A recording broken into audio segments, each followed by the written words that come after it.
The sound of the horn, a long and impatient blare, fades into the general hum of the city. You are sitting in a car, but you are not really moving, merely a part of a great metallic river, frozen in place. The light on your phone flashes, another email, another message, another demand on a day already filled with them.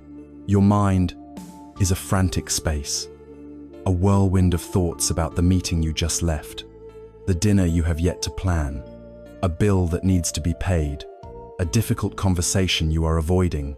There is a tightness in your chest, a subtle yet persistent hum of anxiety that has become so familiar you barely notice it anymore. Like the sound of the engine, it is the feeling of being submerged, of moving through a world that is too fast, too loud, too demanding. You feel a profound sense of being stuck, not just in this traffic, but in a larger sense, in a life that feels like it is happening to you, rather than being lived by you. This feeling, this exhaustion, is not a personal failure. It is not a sign that you are broken or weak. It is the condition of our time. We are taught to live anywhere, but here, our minds are tethered to the past, replaying regrets and missed opportunities, or they are catapulted into the future, rehearsing for anxieties that may never come to pass. We are rarely ever home, in the only moment that is ever truly real, the present. We search for peace in external things, believing the next vacation, the next promotion, the next purchase will finally deliver the relief we crave. But the relief is always fleeting, and the underlying disquiet remains. We look for an escape from life, but what if the path to peace is not an escape at all? What if it is a gentle return? What if the answer is not out there, in the noise and the rush, but in here, in a place so close, so intimate, that we have forgotten it exists? It lies in the quiet, rhythmic, and constant companion that has been with you since the moment of your birth, your own breath. The ancient wisdom of Zen does not offer a way to flee from the world. It offers a way to walk through it with grace, to find a stillness in the heart of the storm. And that path, that gentle healing, begins with the simplest, most profound act of just noticing. Noticing the air as it enters your body and the air as it leaves. An invitation to simply come home. So you have come home to the breath. Let us stay here for a while and become acquainted with this place we have so often neglected. In the tradition of the Buddha, this practice of returning to the breath has a name, anapanasati. It sounds ancient, perhaps complex, a special technique reserved for monks in faraway monasteries. But its meaning is the simplest thing in the world. It means mindfulness of breathing. That is all. It is not a technique to be mastered. It is a friendship to be cultivated. Modern life teaches us that when something is broken, we must acquire a new tool, learn a new skill, download a new application to fix it. We are conditioned to add, to accumulate, to build. But this path is different. It is a path of subtraction, of letting go. It is an unlearning of the habits of distraction that pull us away from our own center. You do not need to learn how to breathe. You have been doing it perfectly your entire life, without a moment's thought. The practice, then, is not in the breathing itself, but in the gentle, dedicated act of paying attention to it. It is a return to a wisdom your body already possesses. Consider the unique quality of this anchor we are choosing. It is always with you. You do not need to pack it in a bag or set an appointment to use it. In the middle of a tense negotiation at work, when your heart is pounding and your mind is racing, it is there. In the checkout line at the grocery store, surrounded by noise and impatience, it is there. In the dark of the night, when you wake from a troubled dream and the worries of the world descend upon you, it is there, a silent, and faithful companion. In a world that puts a price on everything, from a bottle of water to a moment of entertainment, your breath is entirely free. It is the most fundamental resource for life and for peace, and it is given to you in every moment, without cost. And most importantly, the breath is always, and can only ever be, in the present moment. You cannot take a breath that is in the past. You cannot inhale a breath that is in the future. The breath you are taking right now is an event of the here and now. This makes it the perfect bridge. Our mind is a time traveler, constantly wandering into the graveyards of yesterday or the fantasies of tomorrow. But our body, our physical self, is always here. The breath is the link between the ephemeral world of thought and the tangible reality of the body. To bring your attention to the feeling of your breath is to gently ask the mind to come back home to the body, to land in the present. It is the act of uniting what has been scattered. So how do we begin this practice of returning? It begins with permission. Permission to be still, just for a moment. Find a posture that feels comfortable for your body. You can sit in a chair with your feet flat on the floor. You can sit on a cushion on the ground. You can even lie down if that feels best. There is no special posture required, only a posture that allows you to be both alert and relaxed. Your back can be upright, but not rigid. Your hands can rest gently in your lap. You can allow your eyes to softly close, or you can leave them open with a gentle, unfocused gaze toward the floor a few feet in front of you. Now, simply bring your awareness to the fact that you are breathing. Do not try to change your breath in any way. You are not performing. You are observing. The invitation is simply to feel the physical sensations of breathing. You might notice the air entering your nostrils, perhaps feeling slightly cooler on the in-breath and slightly warmer on the out-breath. You might bring your attention to your chest, feeling its gentle expansion and contraction.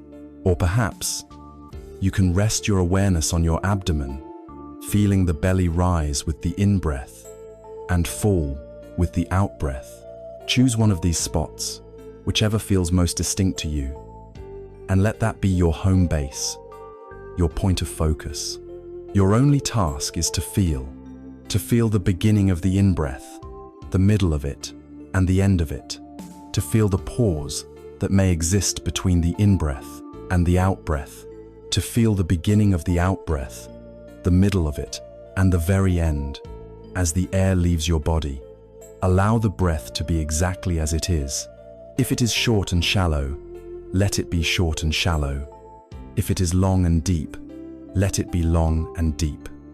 You are like a scientist observing a natural phenomenon with gentle curiosity, or like someone sitting on the shore of the ocean, watching the waves roll in and roll back out. You do not try to command the waves. You do not judge them, calling one a good wave and another a bad wave. You simply watch them in their natural, effortless rhythm. Inevitably, your mind will wander. A thought will arise, a memory, a sound, a plan, a worry. It will hook your attention, and you will be carried away, forgetting all about the breath. This is not a mistake. It is not a failure. It is simply what minds do. The moment you realize you have wandered is a moment of beautiful awareness. In that moment, there is no need for criticism or frustration. Simply acknowledge where your mind went, perhaps with a soft mental note, like thinking or wandering, and then gently, kindly guide your attention back to the sensation of the breath. This act of returning without judgment is the very heart of the practice. Each time you return to the breath, you are strengthening the muscle of mindfulness. The goal is not to have a mind that never wanders. The goal is to have a mind that you can gently guide back home, again and again. There is a subtle but profound difference between thinking about the breath and feeling the breath. Thinking about the breath is another mental activity. It is the mind creating a story, a commentary. I am breathing in now. I should take a deeper breath. Am I doing this correctly? This is supposed to make me feel calm. Why don't I feel calm yet? This is the mind in its usual habit, analyzing, judging, conceptualizing. It is just more noise. Feeling the breath, on the other hand, is a direct, non-verbal, sensory experience. It is pre-thought. It is the raw data of reality as it presents itself to you in this moment.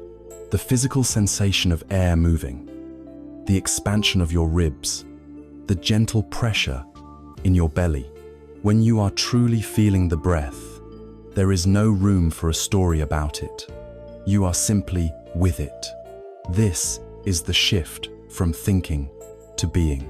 It is in this direct feeling, this simple sensory awareness, that the anchor finds its hold. Imagine your life is a vast ocean. On some days, the surface is like glass, calm and peaceful. On other days, a storm rages. The winds of change blow fiercely. The waves of emotion, like anger, fear, or sadness, rise and crash. The currents of external events pull you in directions you do not wish to go. Your mind, your consciousness, is a small boat on this ocean. For most of our lives, we are tossed about by these waves and winds, completely at their mercy. We feel battered, exhausted, and lost. This practice of returning to the breath, this anapanasati, is the simple, profound act of lowering your anchor. You let it drop from the boat, down through the turbulent surface waters, down into the quiet depths of the ocean floor. The anchor does not stop the storm. The wind still howls. The waves still rise and fall. From the surface, everything looks just as chaotic as before, but your boat is no longer swept away. It holds its place. It finds a deep, quiet stability, connected to something profound and unmoving, even as the surface remains in turmoil. This is the peace that the breath offers. Not an escape from the storm of life, but a way to find your stability right in the middle of it. When you first lower this anchor, what you notice most is the sheer force of the waves. You become acutely aware of just how busy, how chaotic the surface of your mind truly is. And this can lead to a powerful and common misunderstanding. It can lead you to believe that the goal must be to calm the entire ocean, to flatten every wave, to silence every thought. This belief, this myth of a completely empty mind, is often the first great storm we must learn to navigate. As you rest your attention on the breath, anchoring yourself in the present moment, you inevitably notice the ceaseless activity of the mind. A cascade of thoughts, images, memories, and plans tumbles through your awareness. And with this recognition, a powerful assumption often arises, an idea so ingrained in our culture of self-improvement that we take it as truth. The assumption is that to find peace, this inner noise must be silenced. We believe the goal of meditation is to achieve a state of pure, uninterrupted blankness, a perfectly empty mind. And so, we begin a silent battle. A thought about work appears, and we try to push it down. A worry about the future surfaces, and we try to argue with it, to force it away. A memory floats by, and we build a wall against it. We sit with our backs straight and our eyes closed, bracing ourselves, fighting a war against our own mind. But this war is unwinnable. In fact, the very act of fighting is what creates the turmoil. Trying to force your mind to be empty is like trying to command the ocean to be still.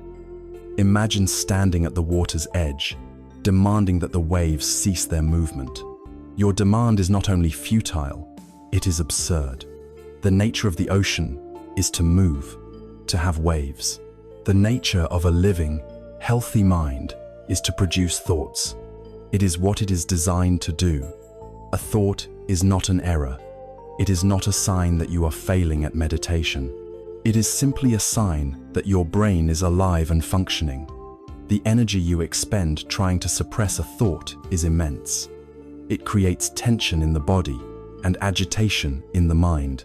The harder you push, the more insistent the thoughts become. There is a classic story of a person who becomes frightened by their own shadow and their own footprints. To escape them, they begin to run, but the faster they run, the more footprints they leave, and the more faithfully the shadow keeps up. They run until they are completely exhausted, and they fall down and die, never realizing that if they had simply stepped into the shade of a tree and sat still, the footprints would have ceased and the shadow would have vanished. Our battle with our thoughts is just like this.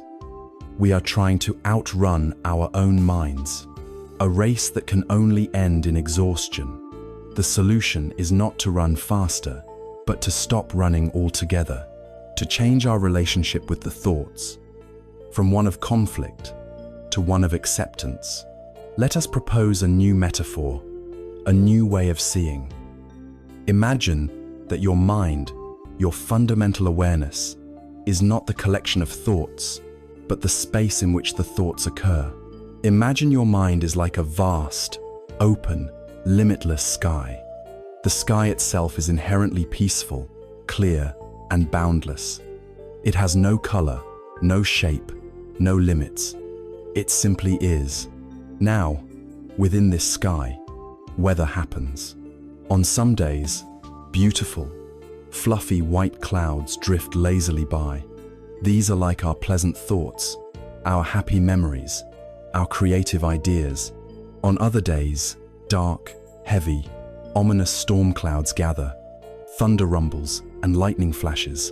These are our difficult thoughts, our fears, our anger, our sadness. The weather of the mind is constantly changing.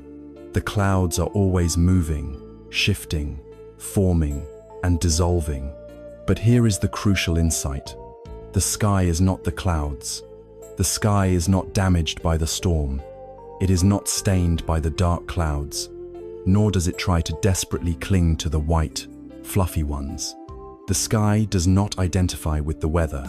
It simply provides the space for all weather to happen, for all clouds to come and go. Its own nature, its vast, silent presence, remains untouched. For most of our lives, we make a fundamental mistake. We believe we are the clouds. When an angry thought appears in the mind, we say, "I am angry." We collapse our entire being into that single temporary cloud. When a sad thought appears, we say, "I am sad," and we become the sadness. When a fearful thought appears, we say, "I am anxious," and our entire world shrinks to the size of that fear. We become the weather, and so we are tossed about by every passing cloud, every shift in the wind. The practice of mindfulness is the practice of remembering that you are the sky. It is the practice of shifting your identity from the fleeting contents of your mind to the vast, open, and unchanging awareness that holds those contents. You are the space in which the storm happens. You are not the storm itself. From this perspective, you don't need to get rid of the clouds. You simply need to give them space to be and to pass. This shift in identity changes your role entirely. You are no longer the frantic thought controller, the exhausted warrior trying to win a battle. You become the calm thought observer, the wise sky gazer. The energy of controlling is one of tension, resistance, and judgment. It is tight, contracted, and stressful. The energy of observing, on the other hand, is one of openness, curiosity, and allowing. It is relaxed, spacious, and peaceful. Imagine you are sitting quietly on the bank of a river. The thoughts are like leaves, twigs, and boats floating down the stream. As the observer, you do not need to jump into the water. You do not need to pull things out of the river or try to change their course. Your job is simply to sit on the bank, anchored by the feeling of your breath, and to watch the river of your mind flow by. A memory of breakfast floats past. A worry about tomorrow's meeting follows. A flash of a line from a song. You simply note them. A memory, a worry, a sound, and you let them continue on their way down the river without getting swept away with them. This is how it works in practice. As you sit, resting your attention on the breath, a thought will inevitably capture your attention. The moment you notice that you are no longer with the breath, but are instead caught in a chain of thought, that is a moment of victory. In that moment of noticing, you are awake. The first step is to simply acknowledge the thought without judging yourself for having it. The second step, if it feels helpful, is to give it a soft, gentle, mental label. If you were worrying, you might just note, worrying. If you were planning dinner, you might note, planning. This is not an analysis. It is a simple, one-word recognition that helps you to see the thought as an object, a cloud, a leaf on the river, rather than as you or reality. It prevents you from getting lost in the content, in the story. And the third step, with a spirit of immense gentleness and kindness toward yourself, is to guide your attention back to your anchor, back to the physical sensation of the breath rising and falling. The whole practice exists in this simple loop. The mind wanders away from the breath.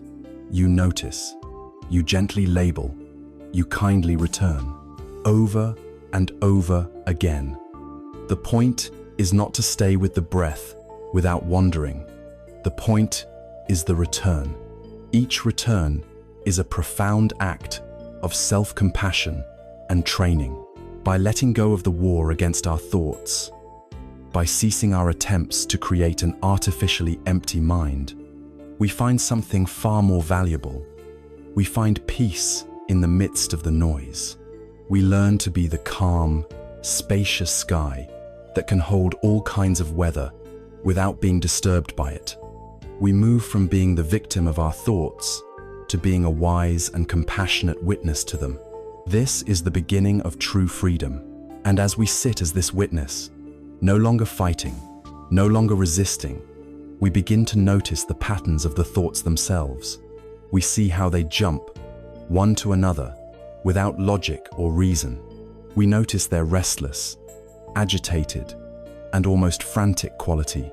Observing this relentless movement, this inner chatter, we are ready to become formally acquainted with a famous character in the story of the mind. A character known in the Buddhist tradition as the monkey mind. As we learn to sit in the sky-like nature of our own awareness, watching the clouds of thought drift by without resistance, we begin to perceive their character more clearly. We notice they don't arrive in an orderly, logical fashion. Instead, they seem to burst into existence, one after another, connected by the thinnest of threads. A thought about an email leads to a memory of the person who sent it, which leads to a feeling about a place you once visited with them, which leads to a song you heard there, which leads to a worry about money, all in the space of a few seconds. There is a wild, untamed, and restless quality to this inner world. For this specific pattern of mental activity, the teachings of the Buddha offer a wonderfully vivid and accurate name. They call it the Kapacita, which translates as the monkey mind. Imagine a small, excitable monkey trapped inside your skull. It can never be still. It swings frantically from one branch to another, from one thought to the next. It grabs a hold of a worry, chews on it for a moment, then drops it, distracted by a sudden memory. It screeches with anxiety at a perceived threat, then immediately becomes fascinated by a daydream. It leaps from the branch of the past to the branch of the future, over and over, rarely ever landing on the solid trunk of the present moment. Its movements are not driven by wisdom or careful consideration, but by raw impulse, habit, and reactivity. Listen to your own internal monologue for a moment. Does it sound like a calm, measured narrator? Or does it sound more like the chattering of this restless monkey?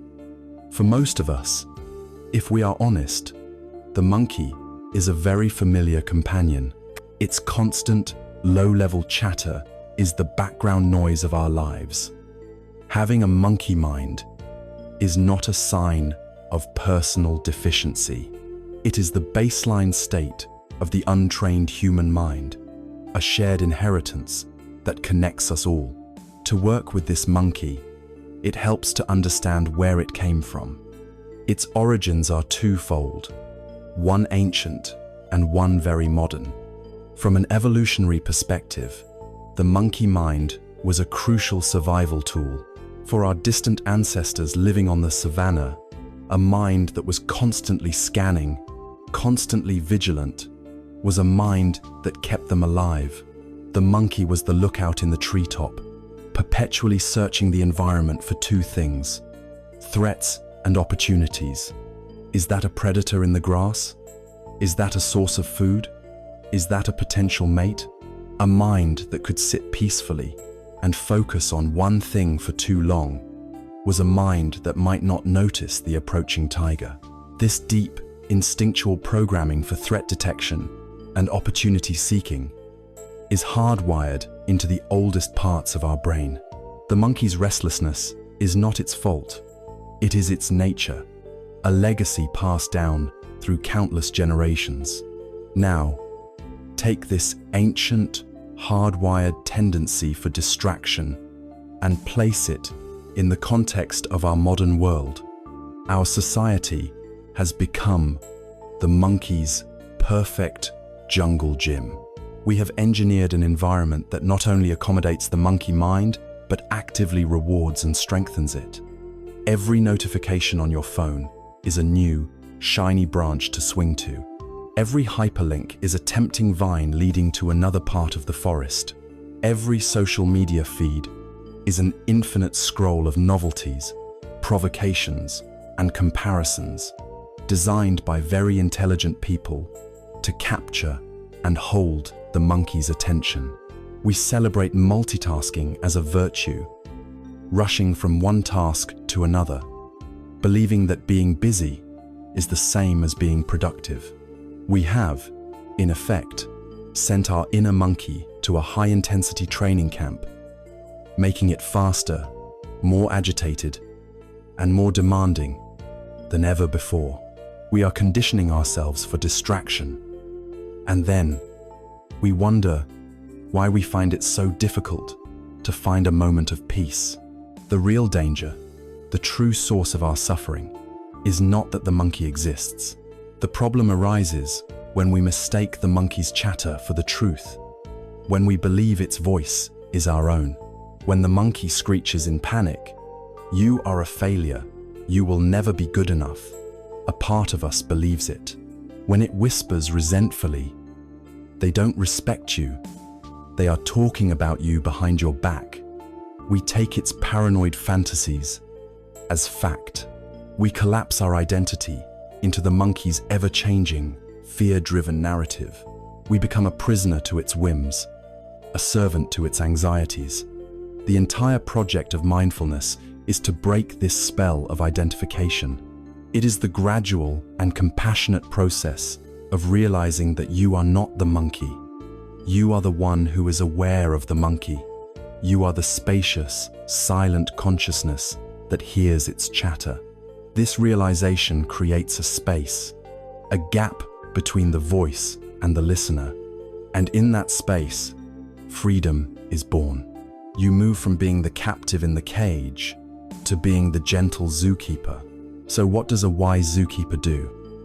A foolish one might try to beat the monkey into submission or lock it in a dark cage, hoping to silence it through force. But this only makes the monkey more agitated, more cunning, and more resentful. A wise zookeeper understands the monkey's nature and works with it, not against it. There is a beautiful parable that illustrates this. A person wishing to train a wild monkey does not chain it or fight it. Instead, they go into the forest and plant a sturdy wooden post, driving it deep into the earth so that it cannot be moved. They then take a long rope, tie one end to this post and the other end to the monkey. At first, the monkey is furious. It runs and pulls at the rope, trying to escape back into the wild forest of its old habits. But the post is firm. After a while, the monkey sees that its running is useless. It can still do everything a monkey does. It can jump, swing, screech, and play. But its field of wandering has a limit, defined by the length of the rope. It can only ever move in a circle around the post. In time, when it grows tired of running, it comes to sit at the base of the post, finding its rest there. In this story, we are the zookeeper. The wild monkey is our restless mind. The sturdy post planted in the soil of reality is our breath and the tangible sensations of the present moment. The rope is our gentle, patient, and persistent mindfulness. The practice is not to kill or cage the monkey, but to gently tie it to the post. When the mind runs off on a chain of thought, we feel the gentle tug of the rope.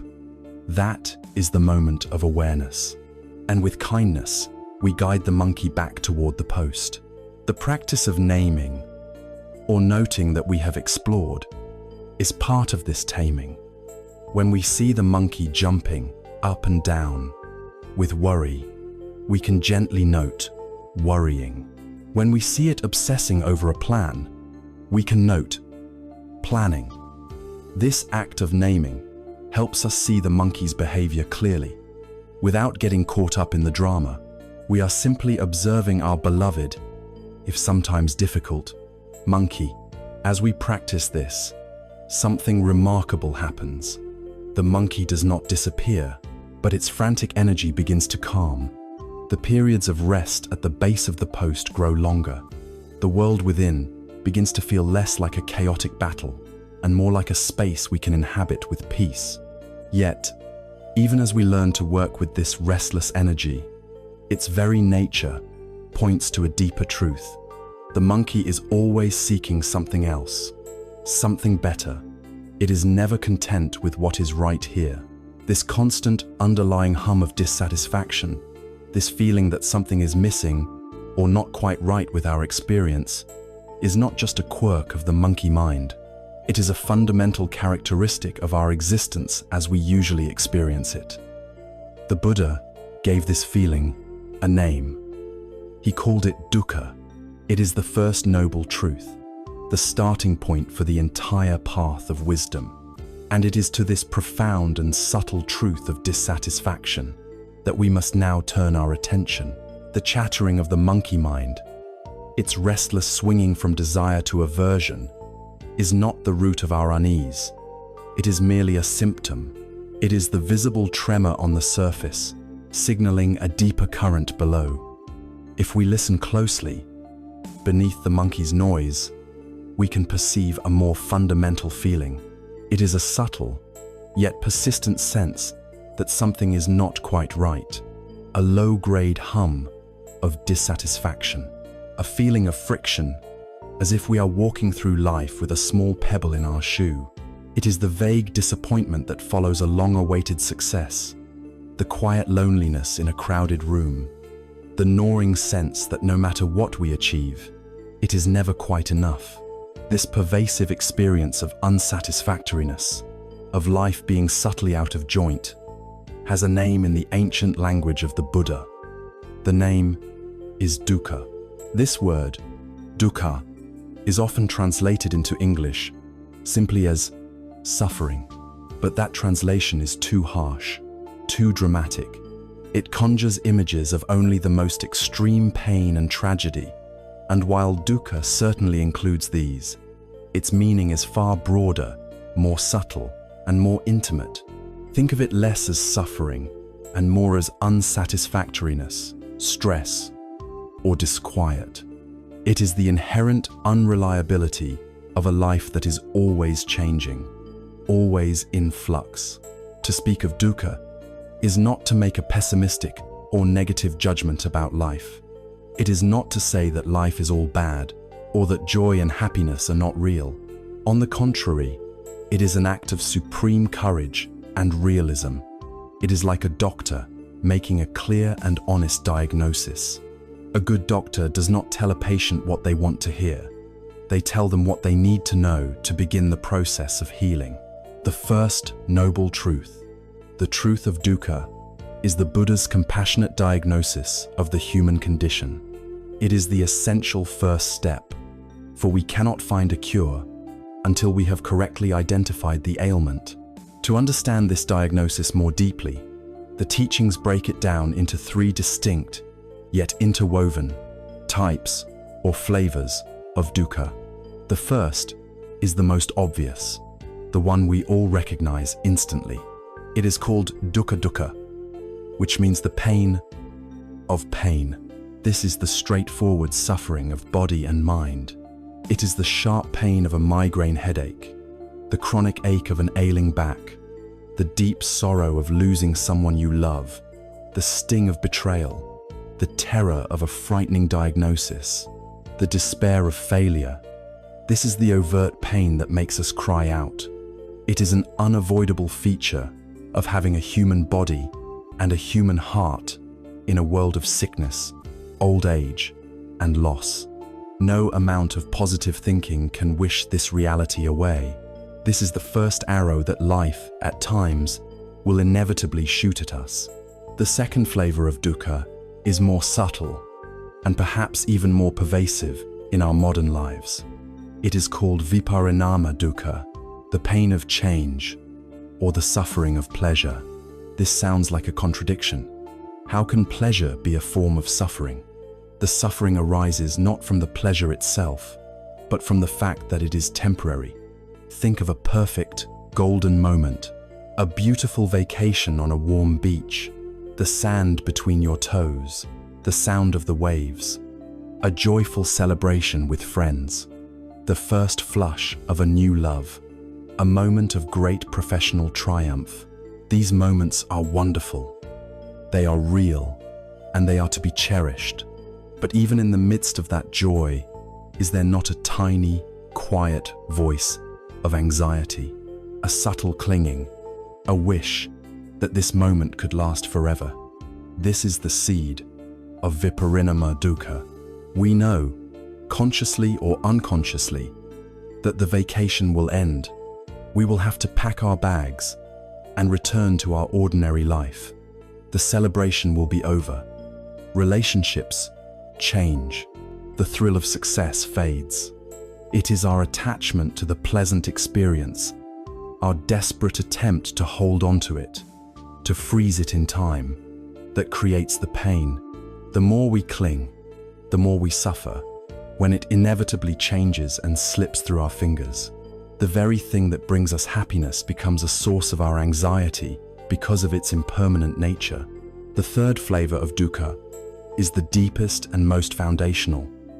It is called sankhara dukkha, the pain of conditioned existence itself.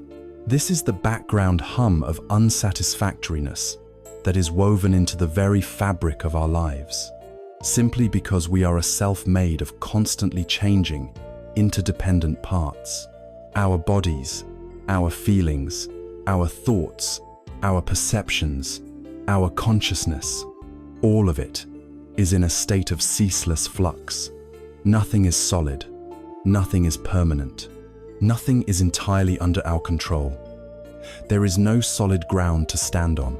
This fundamental unreliability, this built-in instability of life itself, creates a subtle, baseline level of stress and anxiety. It is the feeling that we are always vulnerable, always contingent, It is the deep existential itch that the monkey mind is perpetually trying to scratch by seeking distraction, by accumulating possessions, by building up an identity, all in a futile attempt to create a sense of solid, permanent ground where none can be found. Sankhara dukkha is the quiet recognition that being a finite self in an infinite, ever-changing universe is an inherently stressful condition. Faced with this threefold diagnosis, the mind can easily fall into despair. But the teachings offer a powerful parable that transforms our relationship to this truth. It is the story of the second arrow. The Buddha said that in life, we cannot always avoid being struck by a first arrow. This first arrow is the unavoidable pain of existence, the dukkha dukkha and viparinama dukkha. We get sick. People we love die. We lose our job. Our hearts are broken. These are the first arrows. They hurt.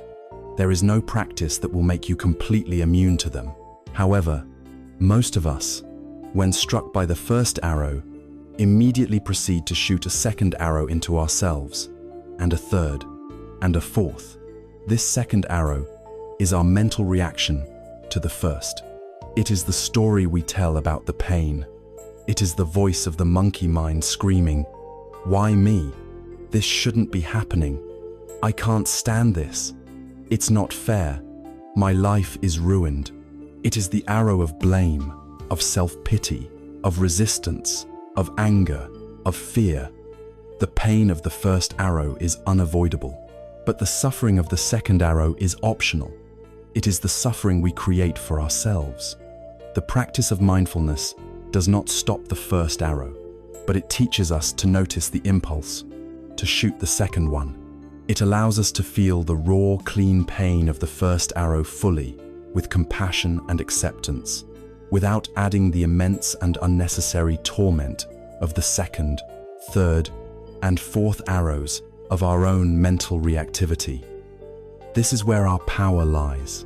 We cannot control the events of life, but we can learn to control our response to them. Therefore, seeing and accepting the truth of dukkha is not an act of pessimism. It is an act of profound kindness to oneself. It is the end of the exhausting pretense that life should be a state of constant, uninterrupted pleasure. It releases us from the self-blame we feel when things are not perfect. To name the disquiet is not to surrender to it. It is to finally turn and face it with wisdom and courage. It is the beginning of the end of the war with reality. The diagnosis itself points the way toward the cure. All three forms of dukkha, pain of pain, the pain of pleasures passing, and the pain of life's inherent instability, are deeply intertwined with our relationship to time and change. We suffer because we cling to things that are, by their very nature, temporary. The key to unlocking the puzzle of dukkha, then, lies in looking directly into the face of this temporary nature of things. We must investigate the universal law of change, the fundamental truth of impermanence, known in the teachings as anicca. The diagnosis of dukkha, the pervasive sense of unsatisfactoriness in our lives, points directly to a single, fundamental source. It is the friction generated by our resistance to the way things are. We want pleasant feelings to last forever. We want unpleasant feelings to vanish immediately. And we want a solid, stable ground to stand on in a world that is inherently unstable. We are like a person trying to build a permanent sandcastle at the edge of a rising tide. Our suffering is not caused by the tide, but by our refusal to accept its nature. To be free, we must understand the nature of this tide. We must look directly into the heart of the most fundamental law of the universe. This law is known as anicca, or impermanence. It is not a grim philosophy, but a simple, observable fact. Nothing lasts. Everything changes. Look around you and look within you. You will not find a single thing, a single experience, a single state that is permanent. This truth operates on every scale of existence. On a cosmic scale, the universe is a great, slow-motion explosion of change. Stars, which seem like symbols of constancy, are born in fiery nebulae, burn for billions of years, and then die, collapsing into black holes or seeding the cosmos with the elements for new life. Mountains, the very emblems of solidity, are relentlessly worn down by wind and water, their dust carried to the sea. The continents themselves are adrift, constantly reshaping the face of our planet. Nothing is static. Everything is a process, a flow. On a human scale, this truth is more intimate. The great empires of history, which seemed invincible in their time, now exist only in ruins and history books. Cities are constantly being torn down and rebuilt. Languages, customs, and cultures are living things that evolve and transform, generation by generation. On a personal level, this flow is our entire life story. Our bodies are rivers of change. From the moment of our conception, we are in a state of constant transformation. The body you inhabit today is not the same body you had 7 years ago, its cells having been almost entirely replaced. Your relationships are not fixed entities. Friendships deepen or fade, family dynamics shift, love changes its form, and most immediately, your own mind is the very embodiment of anicca. Where is the anger you felt last week? Where is the joy from this morning? They arose, colored your world for a time, and then dissolved, replaced by something new. Your thoughts, your emotions, your moods, they are like weather patterns, constantly shifting and changing within the vast sky of your awareness.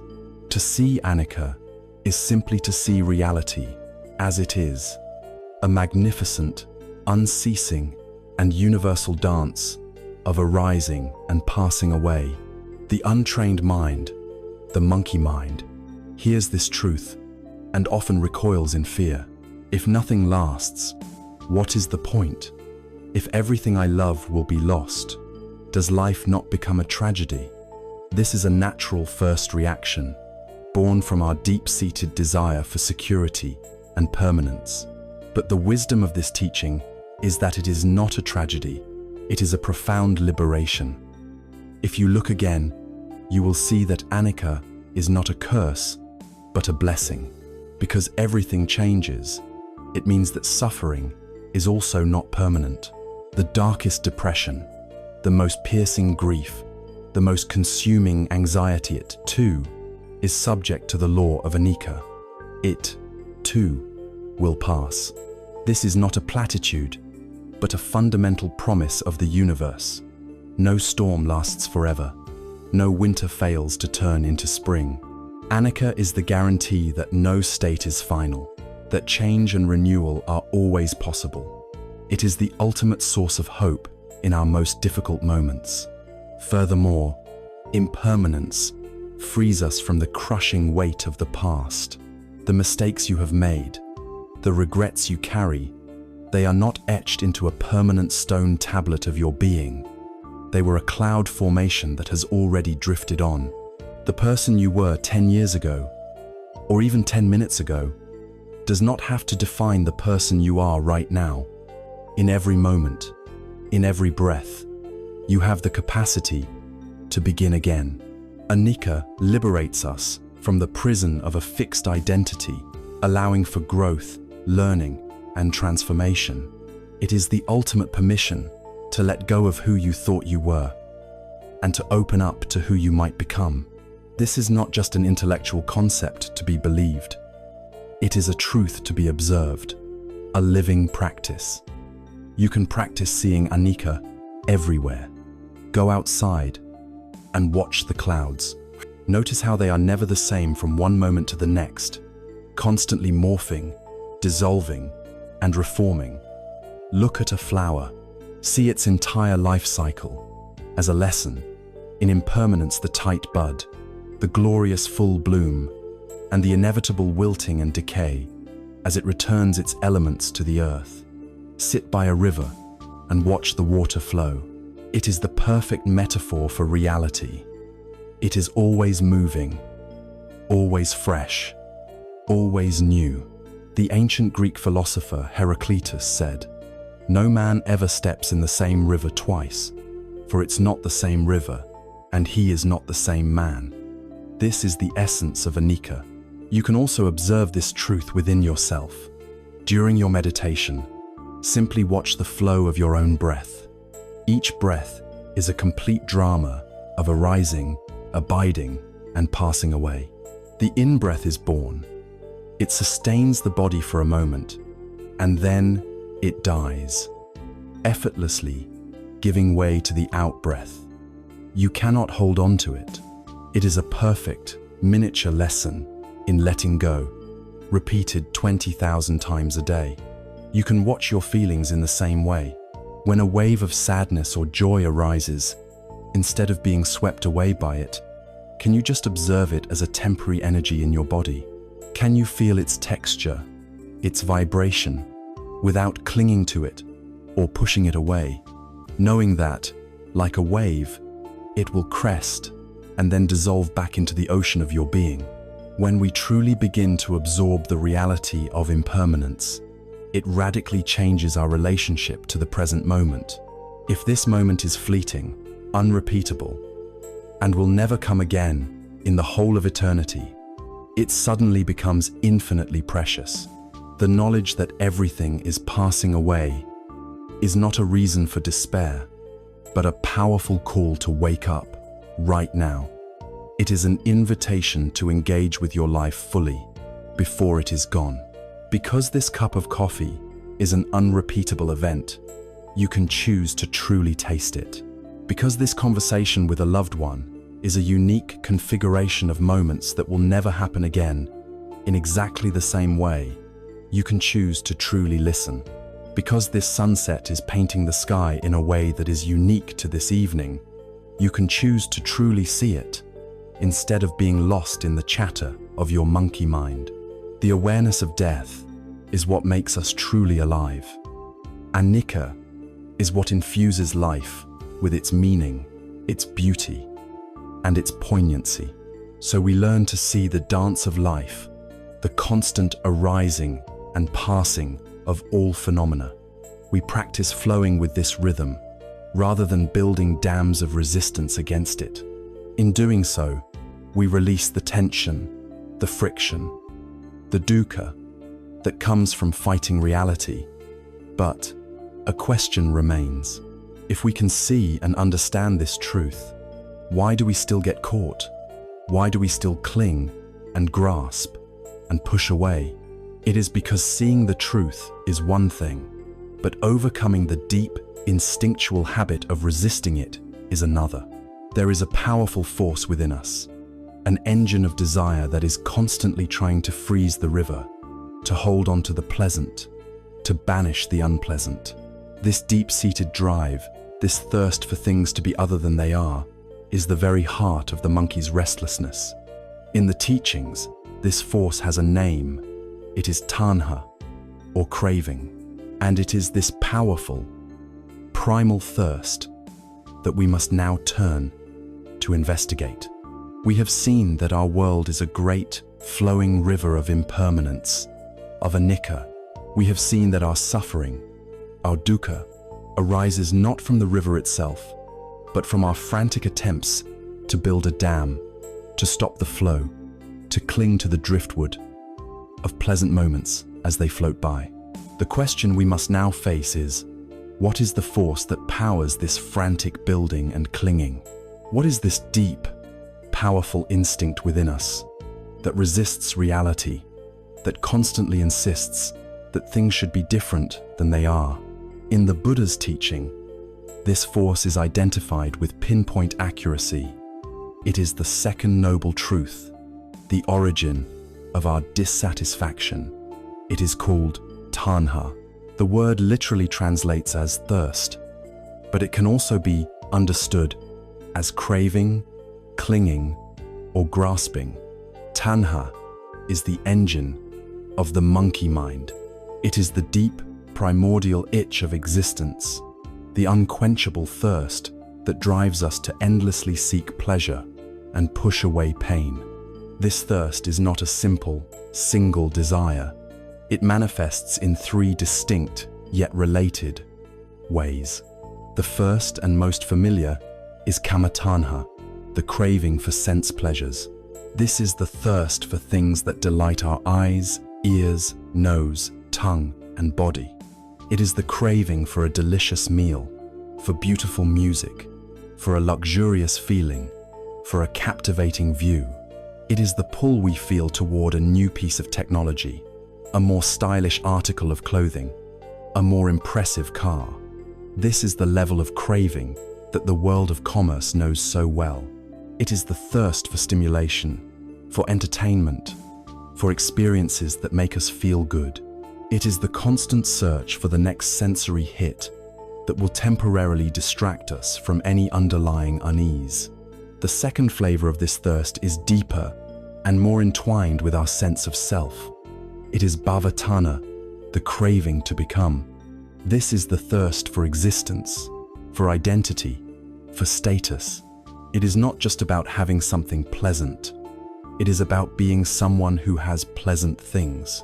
It is the deep desire to become successful, to become respected, to become loved, to become attractive, to become important. It can even manifest as the craving to become more spiritual, more mindful, more enlightened. It is the relentless engine of ambition, the voice that whispers, "You are not enough as you are. You must become more. You must achieve the next thing, and then you will finally be whole." This craving fuels our endless striving, our long hours at work, our careful curation of our online personas. It is the thirst to solidify our ego, to build a permanent and impressive monument to ourselves on the shifting sands of an impermanent world. The third form of tanha is the shadow of the second. It is vibhava tanha, the craving to not become, or the craving for annihilation. This is the powerful energy of aversion. It is the intense desire for unpleasant experiences to cease to exist. It is the craving to not be in pain, to not be anxious, to not be lonely, to not be bored. It is the violent push away from any feeling, any situation, any reality that we find disagreeable.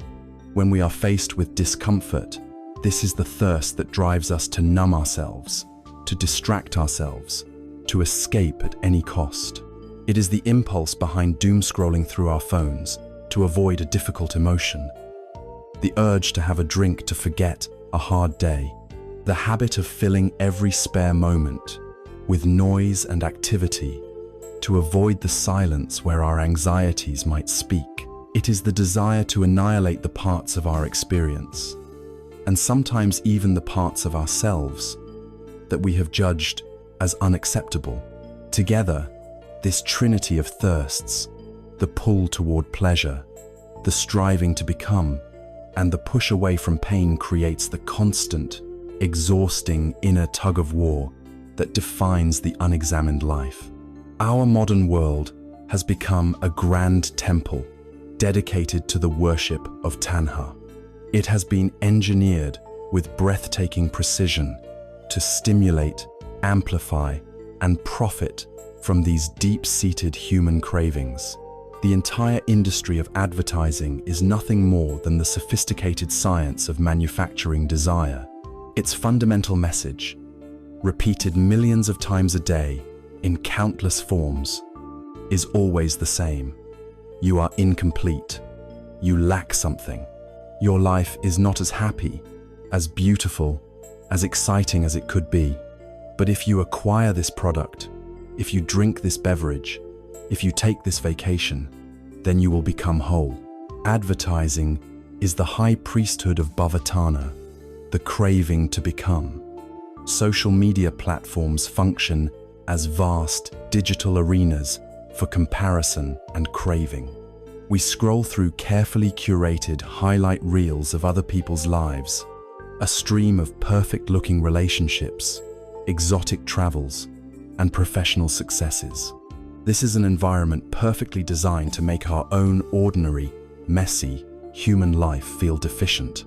It feeds our thirst for different experiences, and our thirst to become like the idealized images we see. It conditions us to crave the validation of likes and shares, turning our own self-worth into a commodity to be earned from the fleeting attention of others.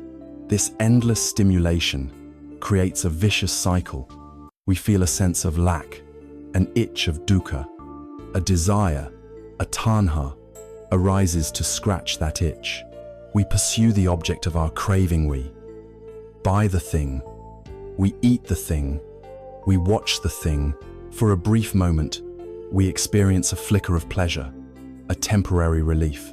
But because of anicca, because all things are impermanent, the pleasure inevitably fades, the novelty wears off, the satisfaction dissolves, and then the underlying sense of lack returns, often stronger than before.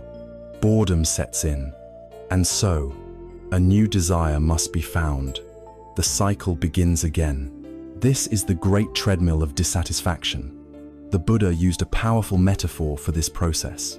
He said that trying to satisfy craving is like drinking salt water to quench a thirst. The momentary relief is deceptive. The more you drink, the more intensely you crave, and the deeper your fundamental thirst becomes. We are like the moth, irresistibly drawn to the beautiful, dancing flame. It sees only the light and the warmth, a promise of ultimate pleasure. It does not understand that the very object of its intense craving is the instrument of its own destruction. In its blind pursuit of pleasure, it flies directly into the fire. In our unexamined pursuit of the objects of our tanha, we often do the same, burning ourselves in the fires of stress, anxiety, debt, and addiction. So what can be done? We cannot simply will this thirst away. To declare war on tanha is just another form of aversion, another manifestation of vibhavatana. The path of wisdom is not one of eradication, but one of awareness. We can learn to change our relationship with craving. The practice is to bring mindfulness to the moment that thirst arises. When the feeling of I want or I don't want appears in the mind, the practice is to pause. Instead of immediately obeying the impulse, you turn your attention toward it. You investigate it with gentle curiosity. What does this craving feel like in the body? Is it a tightness in the chest, an emptiness in the stomach, a restlessness in the limbs? What does it feel like in the mind? Is it a loud, demanding voice, a seductive whisper? You simply observe it, as you would observe a cloud in the sky. You create a space of awareness around the feeling of thirst. You neither condemn it nor indulge it. You simply watch it. And in this space of non-judgmental observation, you discover something extraordinary. You discover that tanha, like everything else, is impermanent. If you do not feed it by acting on it or getting lost in the story of it, the wave of craving will crest, and then it will naturally, on its own, begin to subside. In this simple act of watching, you begin to untangle yourself from its power. You are no longer its slave. We have now traveled deep into the territory of our own minds. We have faced the diagnosis of our fundamental disquiet, our dukkha.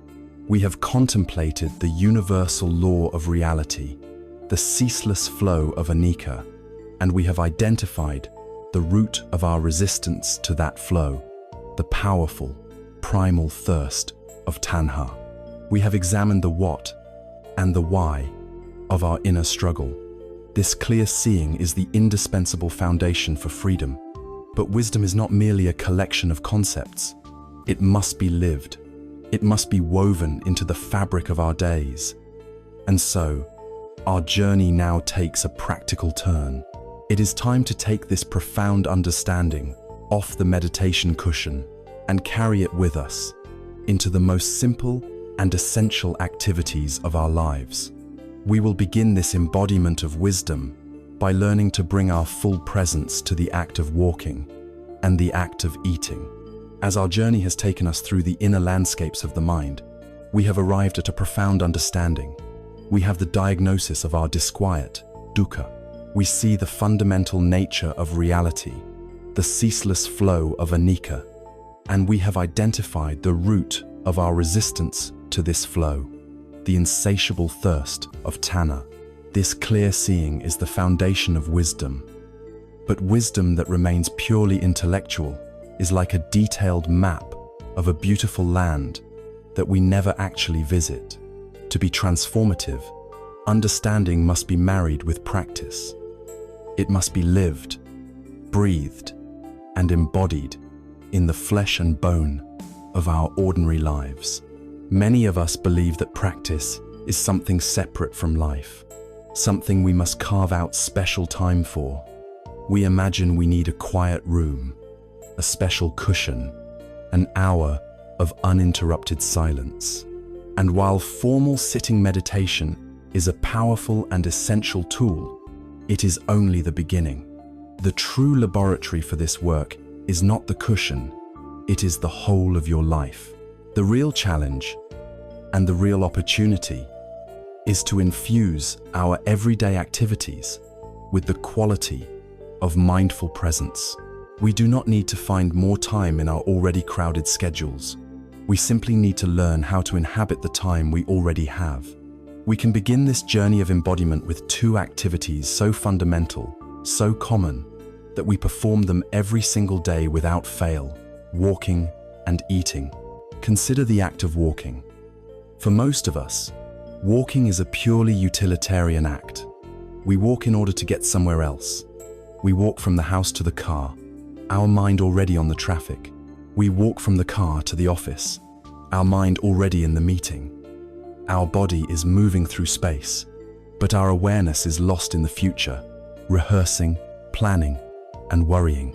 The body is here, but the mind is there. This separation is a source of great stress and disconnection. Walking meditation, or kinhin, as it is known in Zen, is a radical shift in intention. The purpose of this practice is not to arrive at a destination. The purpose is simply to walk. The destination is each step. You can practice this formally. Find a clear, quiet path, perhaps 10 or 15 paces long, either inside your home or in a park. Stand at one end for a moment.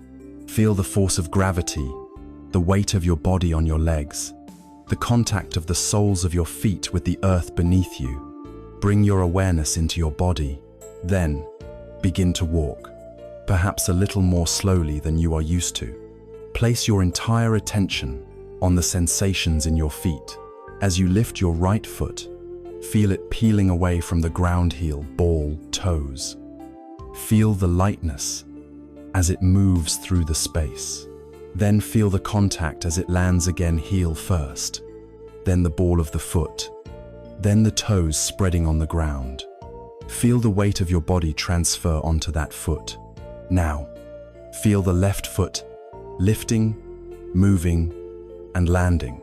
You are simply paying attention to the raw, physical sensations of walking. When your mind wanders, as it certainly will, to a thought, a sound, or a plan, gently and without judgment, guide it back to the feeling of your feet touching the earth.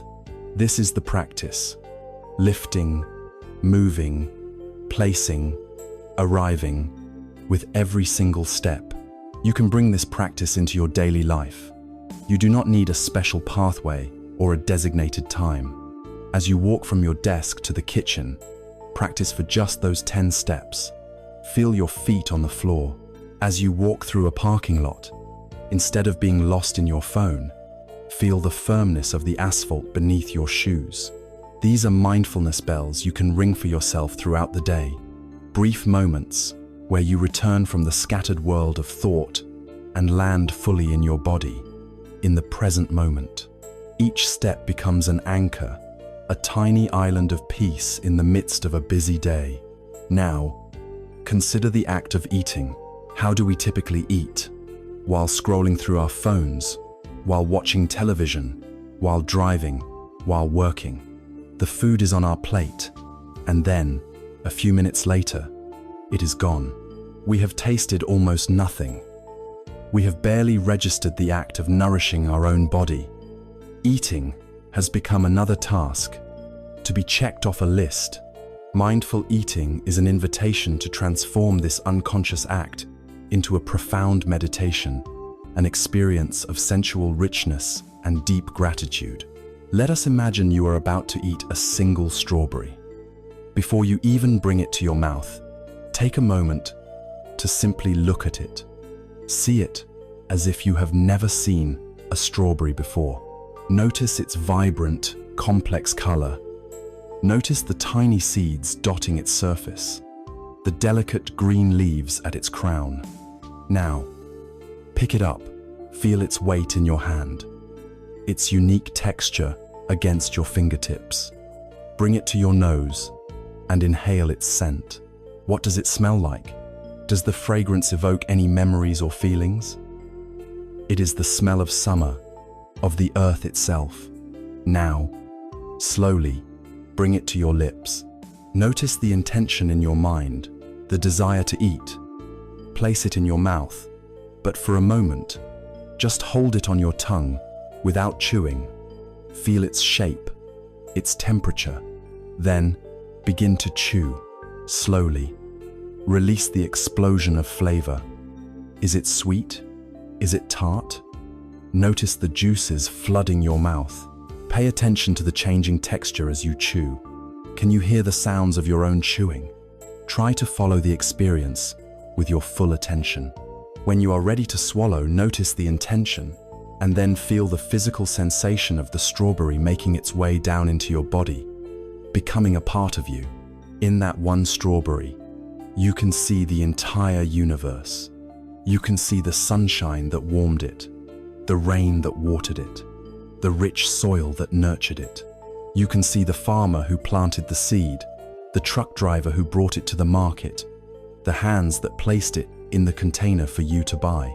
All of these conditions had to come together in this one perfect moment for you to have this experience. When we eat this way, the food is no longer just a substance to be consumed. It becomes a connection to the earth, to the sun, and to the countless beings whose labor brought it to us. Eating becomes an act of profound communion. You do not have to eat every meal this way. That may be impractical, but perhaps you can dedicate the first 3 minutes of your lunch to eating in silence, with full attention. Or perhaps you can choose one meal a week to be a mindful meal, free of all screens and distractions. There is a story of a Zen master who was asked, "What is the secret to enlightenment?" He replied, "When I am hungry, I eat. When I am tired, I sleep." The person who asked was confused and said, "But everyone does that." The master smiled and responded, "Number, when most people eat, they are not really eating. Their minds are in 1,000 other places. When they sleep, they are not really sleeping. They are tormented by their dreams and worries. When I eat, I just eat. When I sleep, I just sleep." This is the heart of the practice.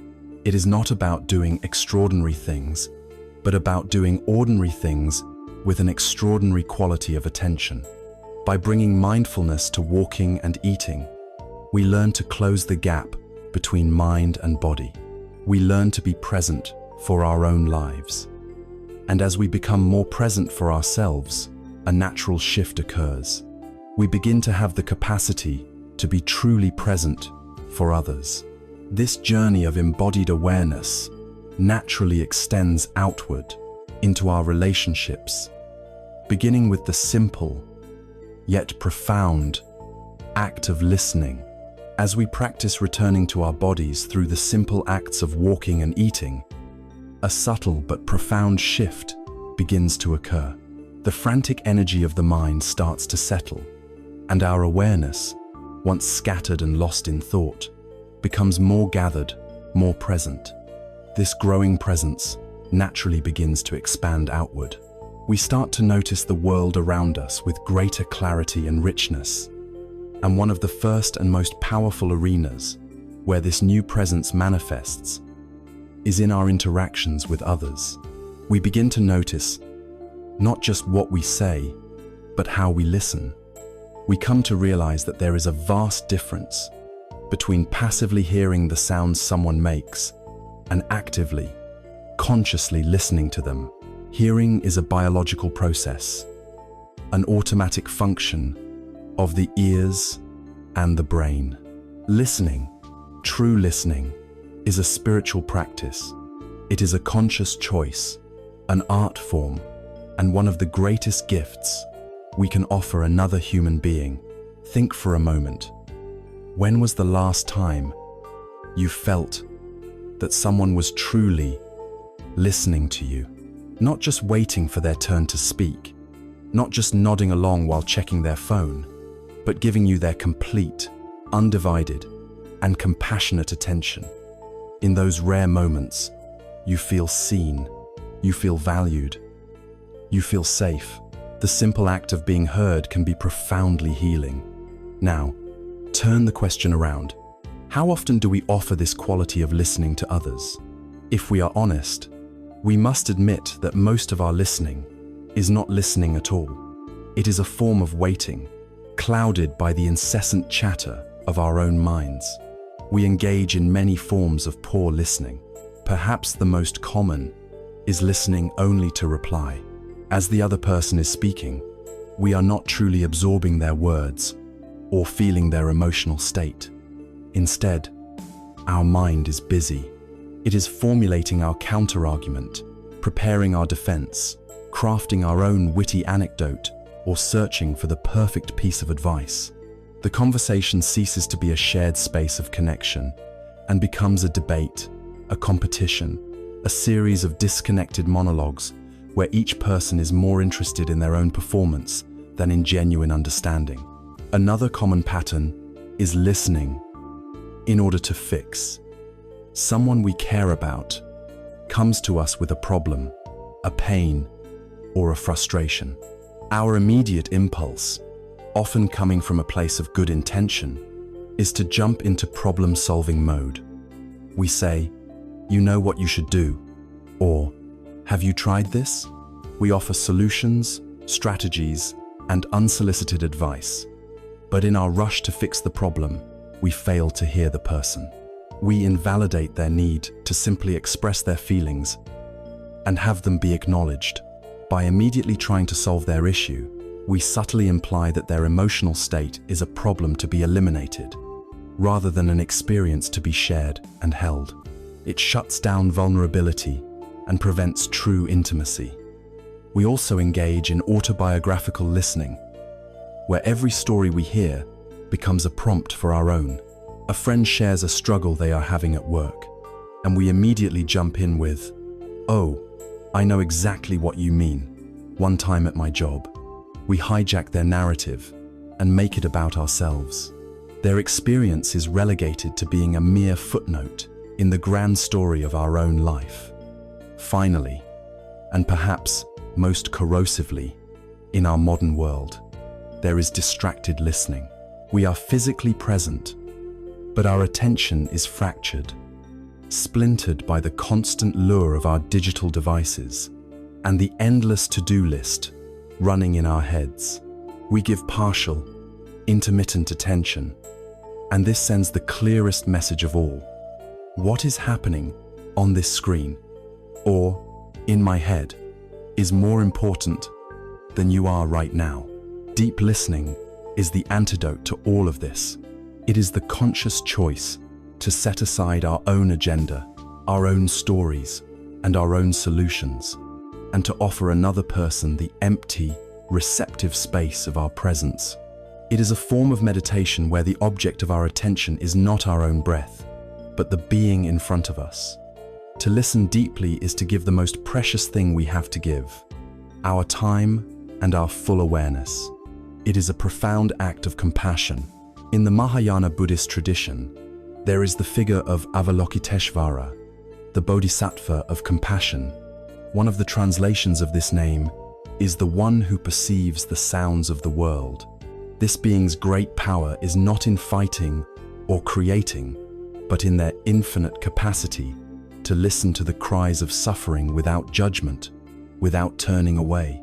In our own small way, when we practice deep listening, we are touching into this same compassionate energy. We are creating a sanctuary for another person with our attention. This practice is something we can cultivate with intention. It begins with a commitment. Before you enter a conversation, especially one that you know may be difficult, you can set a silent intention. My only goal here is to understand. For these next few moments, I will set aside my need to be right, to advise, or to defend. I will simply listen. Your body can support this intention. Turn to face the person fully. Make gentle, receptive eye contact. Put your phone away, out of sight. Let your posture communicate openness and respect. The core of the practice, however, is internal. It is the taming of your own monkey mind. As the other person speaks, you will notice the inner narrator spring into action. The voice that wants to judge what is being said. The voice that wants to formulate a reply. The voice that is reminded of a personal story. Your practice is to notice these inner voices, acknowledge them, and then gently let them go, over and over again, continually returning your focus to the person speaking. You can also practice listening for the feelings beneath the words. A person may be speaking about a logistical problem at work, but the emotional tone might be one of deep frustration or fear of failure. Try to hear that emotional layer. You do not need to be a therapist to simply reflect what you are hearing. A simple statement like, "It sounds like that was incredibly stressful," can be a powerful validation. It shows that you are not just hearing the facts, but that you are hearing their heart. Finally, learn to embrace silence. We often feel an anxious need to fill every conversational gap. But when someone has shared something vulnerable, a moment of silence can be a great gift. It gives them space to breathe, to feel their own feelings, and often to find their own deeper truth. In that shared, quiet space, the most important things are often revealed. Deep listening is a practice that can heal relationships, dissolve misunderstandings, and bridge the divides between people. It allows others to feel safe, seen, and profoundly valued. It is a direct expression of the presence and non-judgmental awareness that we cultivate in our sitting meditation, now offered as a gift to the world. But to be able to offer this quality of compassionate presence to another, to be able to listen to their pain and joy without being overwhelmed by our own reactivity, we must first learn to listen to ourselves in the same way. It is very difficult to hold a space of non-judgment for another if our own inner world is a constant war of self-criticism. The wellspring of our ability to offer compassion to others is discovered in the practice of actively cultivating compassion for ourselves. And so, our journey now turns to this most essential and healing practice, the practice of metta, or loving kindness. As we learn to offer the gift of our silent, receptive presence to others, we begin to understand that deep listening is an act of compassion, but we may also discover the limits of our own capacity. It is difficult to listen to the pain of another without judgment if we are constantly judging ourselves. It is challenging to hold a safe space for someone's anger if we are at war with our own. The ability to extend genuine compassion outward is nourished by a single, essential source: the ability to extend it inward. To offer this kindness to ourselves, we cannot simply wait for a feeling of self-love to magically appear. Instead, we can actively cultivate it. We can practice it, just as a gardener cultivates a seed, trusting that with patient and gentle care, it will grow into a strong and beautiful plant. This practice of actively generating benevolence is known as metta bhavana. Metta is a word from the ancient Pali language that translates as loving kindness, friendship, or goodwill. It is a powerful, proactive antidote to the fear, cynicism, and isolation that so often characterize our modern world. It is crucial to understand what metta is and what it is not. Metta is not the sentimental, conditional, and often possessive emotion that we typically call romantic love. It is not the complicated love of family, which can be interwoven with duty, history, and expectation. Metta is not about liking everyone, nor does it mean approving of everyone's actions. It is a far more universal and unconditional quality of the heart. Metta is the simple, sincere, and heartfelt wish for a being to be well. It is a quiet, steady warmth, a benevolent intention that we can radiate toward ourselves and others without demanding anything in return. It is the wish for beings to be safe from harm, the wish for them to be healthy and strong, the wish for them to be happy and content, the wish for them to live their lives with a sense of ease and well-being. Metta is not a weakness. It is a profound strength. It is the courageous orientation of the heart away from ill will, resentment, and fear, and toward generosity, connection, and warmth. The practice of metta begins in the place that is often the most difficult, with ourselves. In our culture of striving and self-criticism, offering kindness to ourselves can feel unnatural, selfish, or even indulgent. We are taught to be tough on ourselves, to focus on our flaws as a path to self-improvement. But this inner harshness is a form of violence, and it depletes our spirit, leaving us with nothing to offer others. You cannot pour water from an empty cup. You cannot offer genuine warmth to the world if your own heart is cold and starved of kindness. Therefore, the foundation of all compassion is self-compassion. This is the first and most important step. To begin, find a comfortable posture, just as you would for your breath meditation.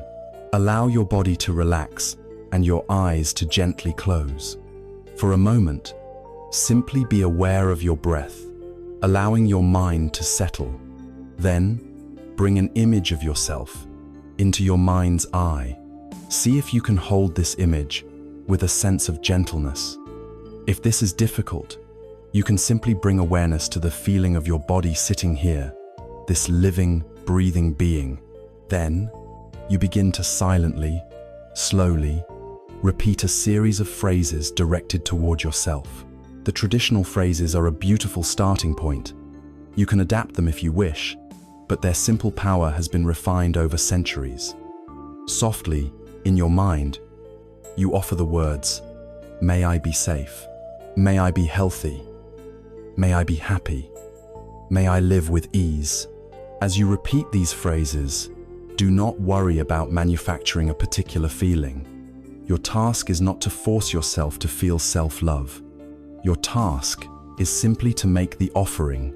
Let the words be like a gentle rain, falling on dry ground. Repeat them over and over with a slow, steady rhythm. May I be safe. May I be healthy. May I be happy. May I live with ease. You may notice resistance. The monkey mind might chime in with, "You don't deserve this," or "This is silly." Simply notice these thoughts as you would any other thought in meditation, and gently return to the phrases. You are planting seeds. They may not sprout immediately, but you are creating the conditions for their growth. This is an act of profound kindness, a homecoming to yourself. Once you have spent some time establishing a sense of warmth for yourself, you can begin to expand the circle of kindness. The next step is to bring to mind a benefactor or a dearly loved one. This should be someone for whom it is very easy to feel appreciation and affection a close friend, a supportive family member, a mentor who helped you, or even a beloved pet. Hold their image clearly in your mind. Picture them happy and smiling. Then, direct the same phrases of metta toward them. May you be safe. May you be healthy. May you be happy. May you live with ease. Feel the natural warmth and goodwill that flows from your heart toward this cherished being. Let that feeling of benevolence expand and fill your awareness. After spending some time here, you then move to a neutral person. Bring to mind someone you see regularly, but for whom you have no strong feelings, positive or negative. Perhaps it is the person who delivers your mail, a cashier at your local supermarket, or someone you pass on your daily commute. You know their face, but you do not know their story. Now, hold this person in your mind and offer them the same powerful wishes. May you be safe. May you be healthy. May you be happy. May you live with ease. This stage of the practice is a powerful antidote to indifference. It helps us to break down the artificial barriers we create between us and them, and to recognize the shared humanity in everyone we encounter. We see that they, too, just want to be happy and free from suffering. The next stage is the most challenging, and it should be approached with great care. You bring to mind a difficult person. It is wise to begin with someone who is only mildly irritating, not a person who has caused you deep trauma. Perhaps it is a frustrating colleague or a difficult neighbor. The practice here is not to condone their harmful actions or to force yourself to like them. The practice is a profound act of healing for your own heart. You recognize that this person's harmful actions likely spring from their own suffering, their own confusion, their own dukkha. To hold on to anger and resentment is like holding a hot coal with the intent of throwing it at someone else. You are the one who gets burned. So, as an act of freedom for yourself, you offer the phrases, may you be safe, may you be happy. It might feel mechanical or even false at first. That is perfectly all right. The intention is what matters.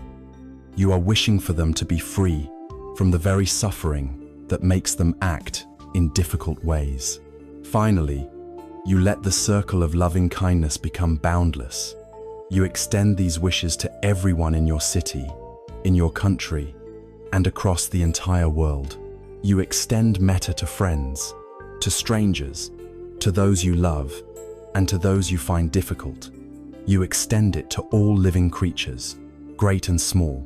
You visualize this gentle, warm, benevolent energy radiating out from your heart in all directions, a golden light that touches all beings without exception, without exclusion. May all beings be safe. May all beings be healthy. May all beings be happy. May all beings live with ease. Metta is not a passive sentiment. It is a transformative power. There is a story of the Buddha walking through a village when his enemies sent a raging, drunken elephant named Nalagiri to charge and kill him. The Buddha's followers panicked and fled, but he stood his ground. He did not prepare to fight or to run. He simply faced the charging beast and radiated a powerful, unwavering energy of pure metta. The elephant, a creature of immense physical force, was completely overcome by this immense spiritual force.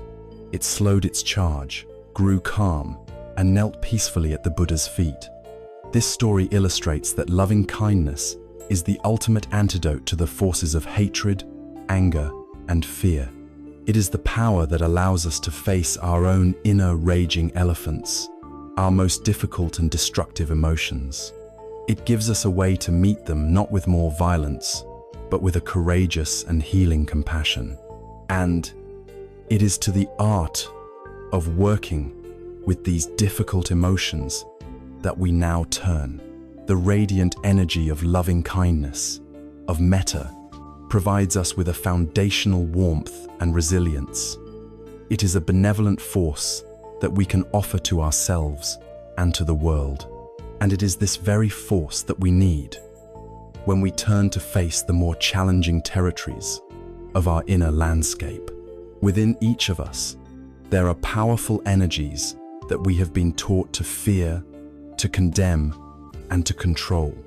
Chief among these are the primal emotions of anger and fear. From a young age, we are taught that anger is bad, that it is destructive and unspiritual.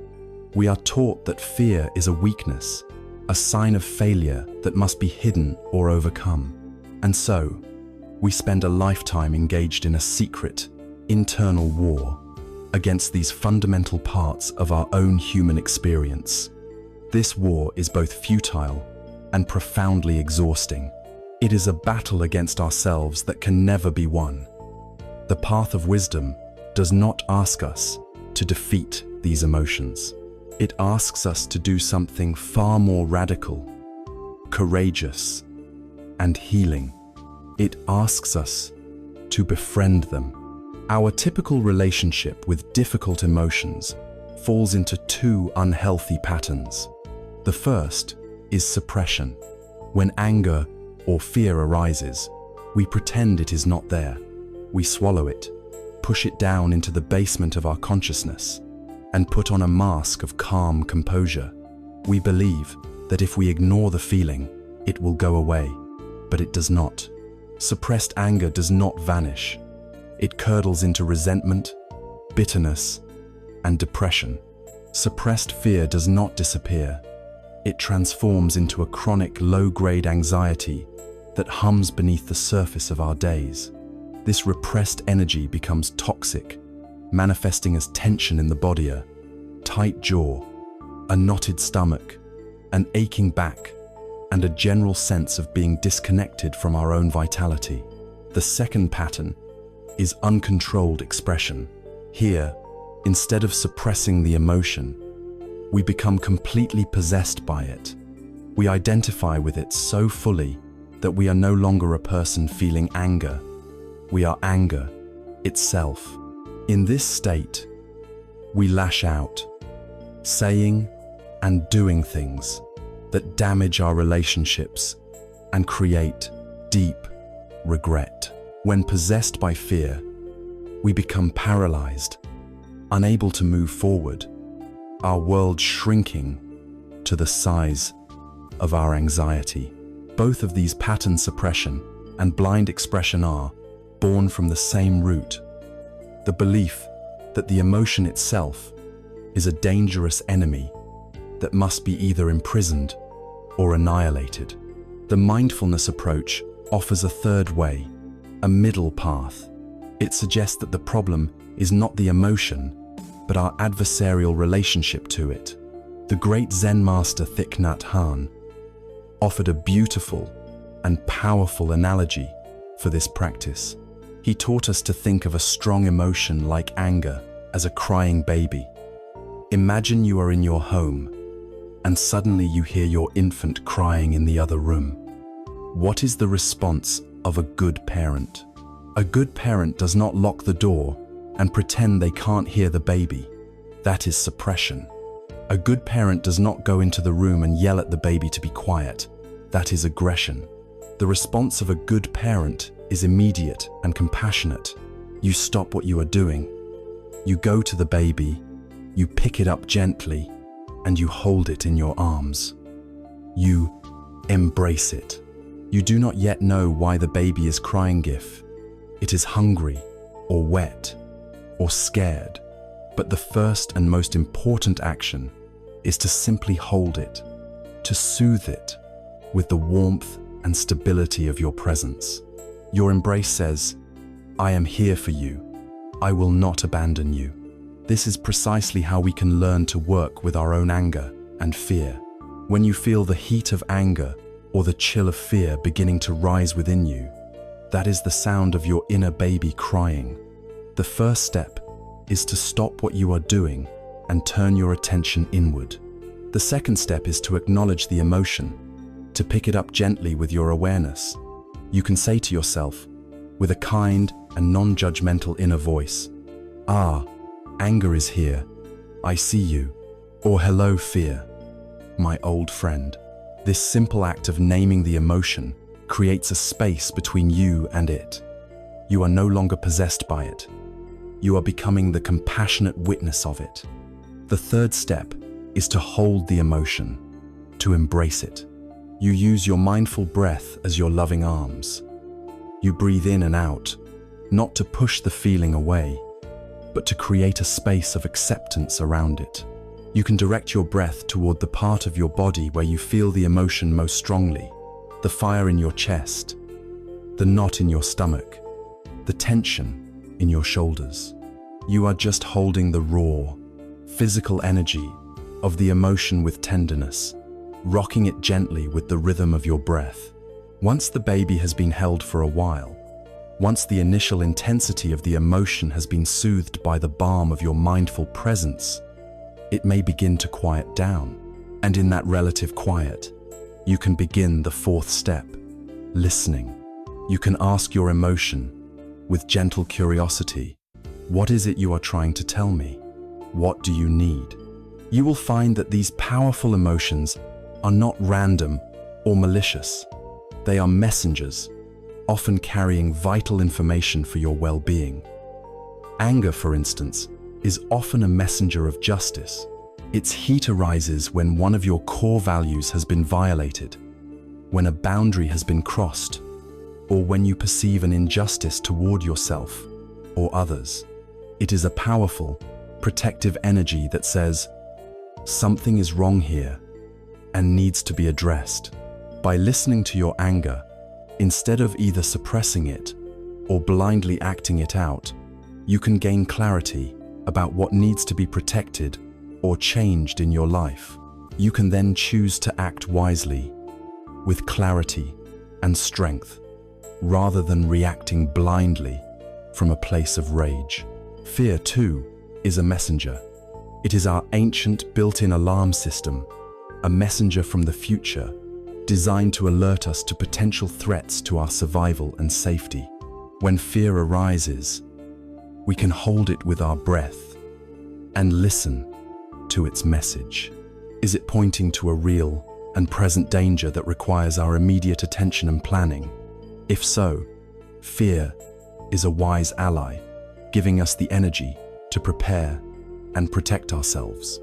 Or is it the voice of the monkey mind, catastrophizing about a future that has not happened and may never happen? In this case, our calm, stable presence can soothe the fear, reassuring it that right here, in this present moment, we are actually safe. The key to this entire process is the shift in identity. Instead of saying, I am angry, you learn to say, I am experiencing the energy of anger. Instead of, I am afraid, you recognize, I am feeling the sensations of fear. You are the wise, compassionate parent, holding the crying child of your emotion. You are the vast, open sky, allowing the storm cloud of emotion to pass through without resistance. You are not the storm. This practice of embracing our difficult emotions transforms our inner world from a battlefield into a sanctuary. We stop fighting with ourselves. We learn that we can contain even the most intense energies with courage and compassion. We are no longer their victim. This practice, however, requires a great deal of our energy at first, and it points to a larger pattern of effort in our lives. We are constantly trying to control everything: our feelings, our health, other people's opinions of us, the outcomes of our projects. This relentless striving, this constant effort to manage and manipulate reality, is the primary source of the deep exhaustion that plagues our modern world. But what if there were another way? What if we could learn to release this tight grip of control and move through life with more grace and less resistance? This is not an invitation to apathy or laziness, but to a deeper wisdom, a more effective way of being. It is the wisdom of non-striving, and it is to this liberating and graceful art that we shall now turn.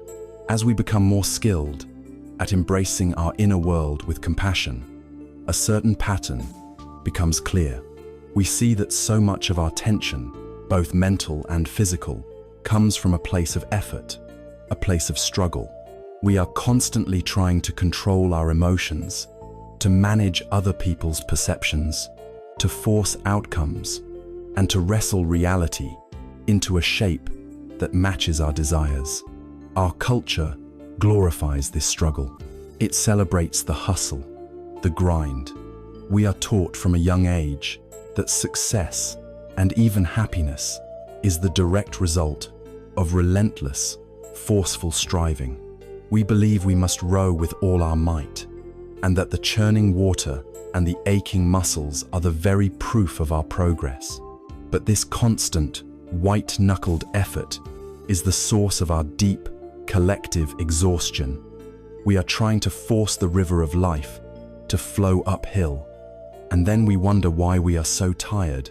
The path of wisdom offers a radical and deeply restful alternative. It suggests that the most effective, intelligent, and graceful way of living comes not from forceful striving, but from a place of letting go. This is the wisdom of non-striving, a concept beautifully captured in the Taoist term Wu Wei, which can be translated as effortless action or non-doing. There is an ancient story that perfectly illustrates the folly of our usual approach. An impatient farmer, eager for a bountiful harvest, grew anxious that his young rice shoots were not growing quickly enough. He decided he must help them. He went out into his paddy field, and with great effort, he went from one shoot to the next, pulling each one up just a little bit, stretching it to make it taller. He worked all day, sweating under the sun, feeling very productive and satisfied with his hard work. He returned home exhausted and told his family, "I have helped the rice grow today." His son, curious, ran out to the field to see. He found, to his dismay, that all the young rice shoots had withered and died. The farmer, in his anxious effort to force growth, had destroyed the very thing he wished to nurture. The lesson of this story is profound. Some things in life, the most important things, cannot be forced. A plant grows on its own when it is provided with the right conditions: good soil, water, and sunlight. It does not need to be pulled. Our own growth, our healing, and our creative lives are much the same. They flourish not through violent, ego-driven effort, but when we create the right inner conditions of presence, kindness, and patience, and then allow the process to unfold in its own time. It is essential to understand what non-striving is not. It is not laziness, apathy, or passivity. It is not a justification for giving up or for refusing to engage with the challenges of life. That would simply be resignation. Wu Wei is, in fact, a state of highly effective action. The difference lies in the quality and the source of the action. It is the art of acting in harmony with the natural unfolding of things, rather than in opposition to them. Imagine a master sailor. A novice sailor might try to power their boat directly into a strong headwind, using brute force and burning immense energy to make slow, painful progress. The master sailor, however, does not fight the wind. They understand its nature. They adjust their sails at just the right angle, tacking back and forth, using the very power of the wind that opposes them to carry them gracefully and efficiently toward their destination. They arrive with less effort and more speed. That is Wu Wei. It is not the absence of action, but the absence of struggle, the absence of internal friction and unnecessary resistance. It is action that arises from a deep, intuitive listening to the present moment, rather than from an anxious, controlling ego. You have likely experienced glimpses of this state in your own life. Psychologists sometimes refer to it as being in a state of flow. Think of an athlete at the peak of their performance. A skilled basketball player does not think, "Now I must bend my knees by 30 degrees and release the ball at this precise angle." If they were thinking, They would be too slow. The thinking mind is quiet. The body, trained through countless hours of practice, simply knows what to do. The action is spontaneous, perfect, and feels effortless. The player is not separate from the act of playing. They are the game. Think of a jazz musician improvising in a quartet. They are not consciously deciding which note to play next. That would be rigid and lifeless. Instead, they are engaged in a deep, real-time listening to the other musicians, responding intuitively, moment by moment. The music flows through them. They are a conduit for a creative process larger than themselves.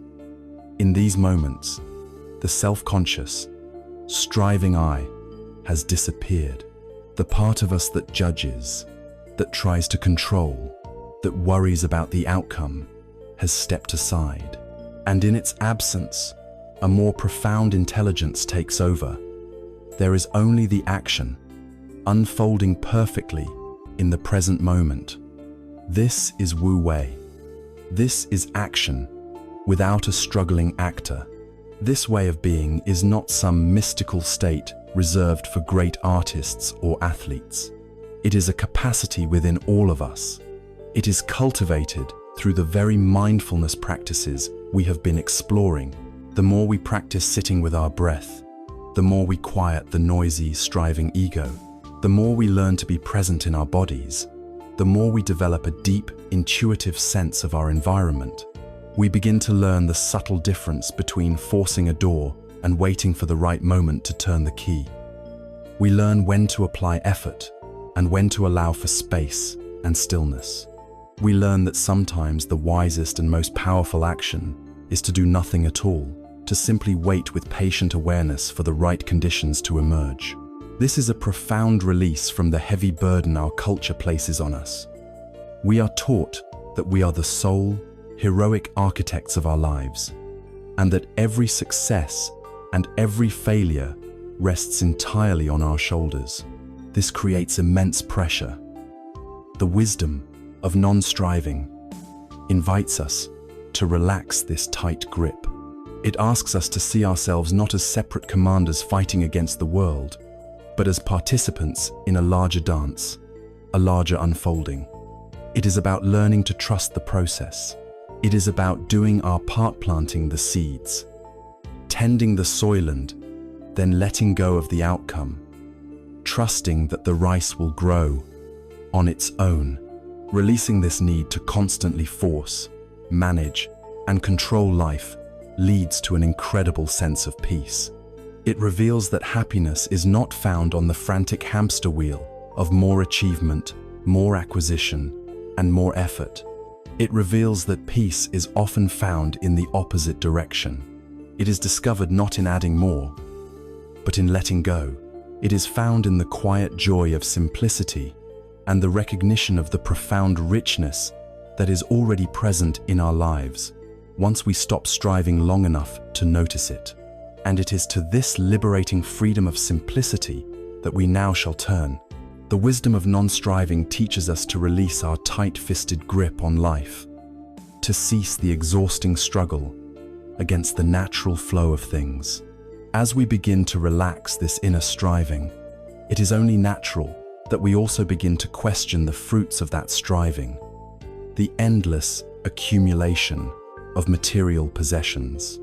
Our society is built upon a single, powerful, and rarely questioned premise: that more is better. A bigger house, a faster car, a newer phone, a larger wardrobe.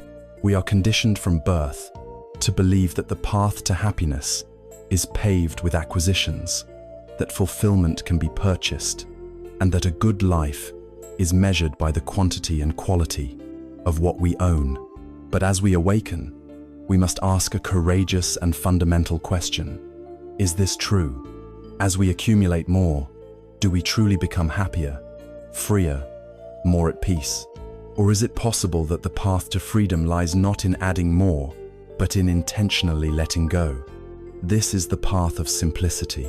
Materialism is the physical manifestation of tanha, the unquenchable thirst for more. It operates like a great psychological trap, promising happiness, but delivering only a treadmill of desire. This cycle is known as the hedonic treadmill. When we acquire a new object we have been craving, we experience a brief rush of pleasure, a spike of excitement. But this feeling is, by its very nature, impermanent. Soon, the novelty wears off. The new car simply becomes the car that gets us to work. The new phone just becomes the phone we use to check emails. This process is called adaptation. To get that same rush of excitement again, we need something newer, something better, something more. We find ourselves running faster and faster on this treadmill of consumption, spending more of our life's energy just to maintain the same baseline level of satisfaction. We must also consider the true cost of our possessions. The price tag is only the beginning. The real cost is measured in our most precious, non-renewable resource, our life energy.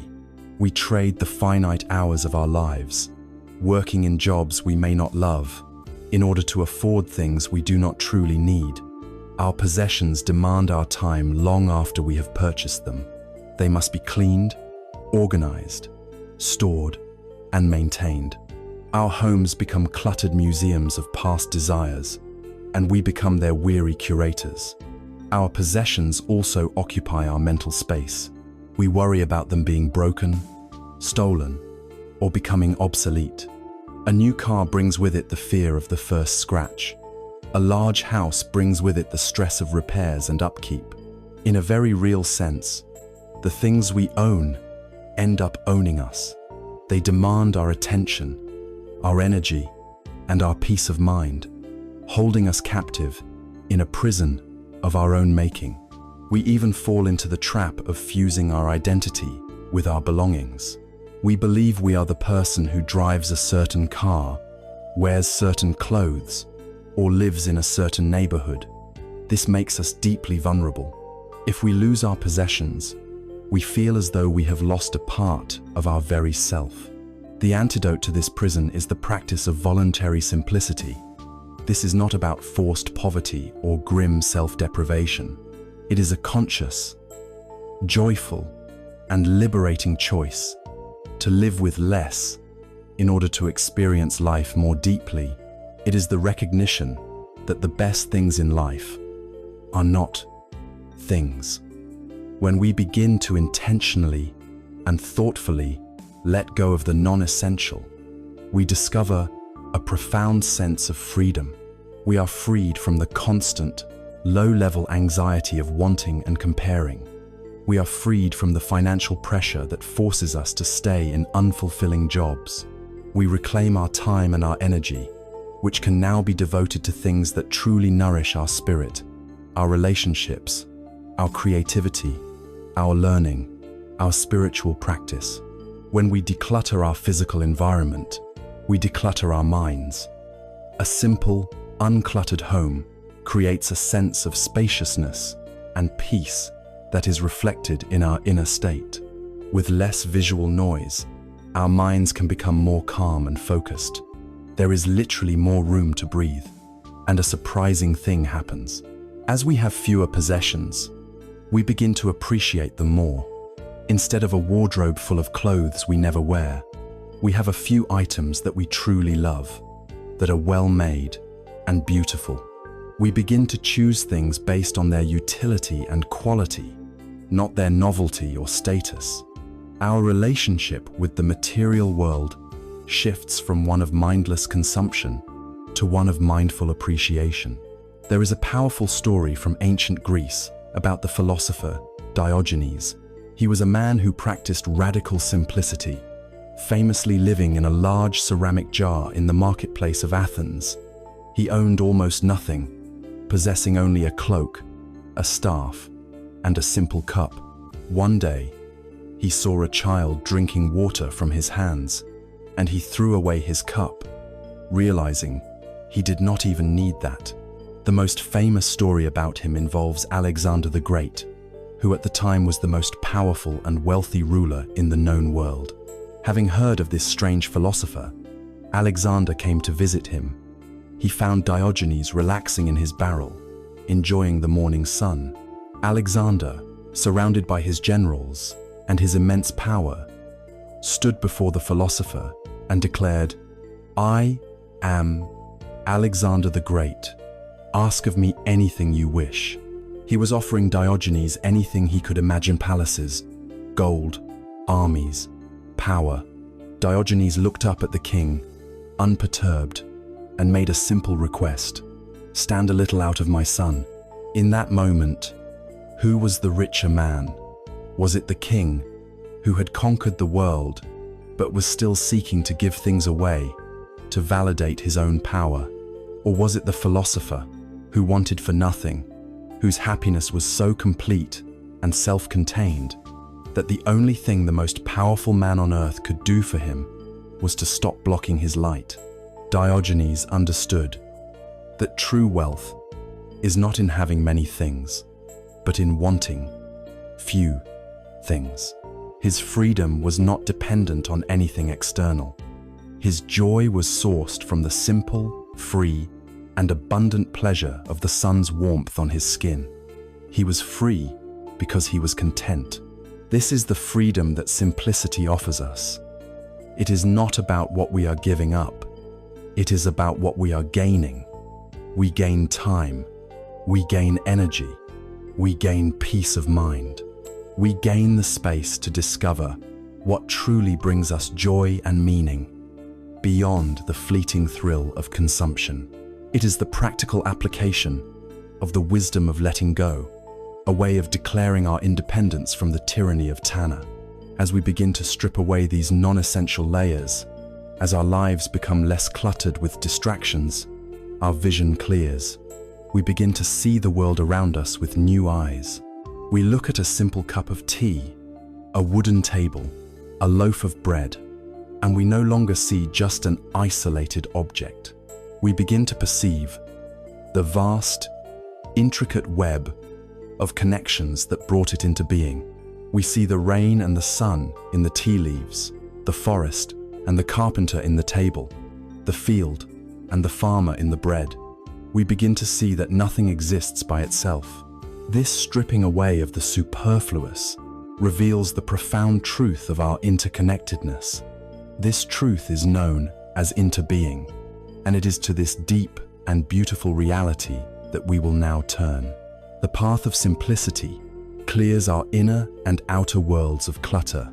As the noise of constant wanting and the burden of unnecessary possessions fall away, our vision becomes sharp and clear. We begin to see the world not just as a collection of separate, disconnected objects, but as a vast, intricate, and living tapestry of relationships. We look at a simple wooden chair, and we no longer see just a chair.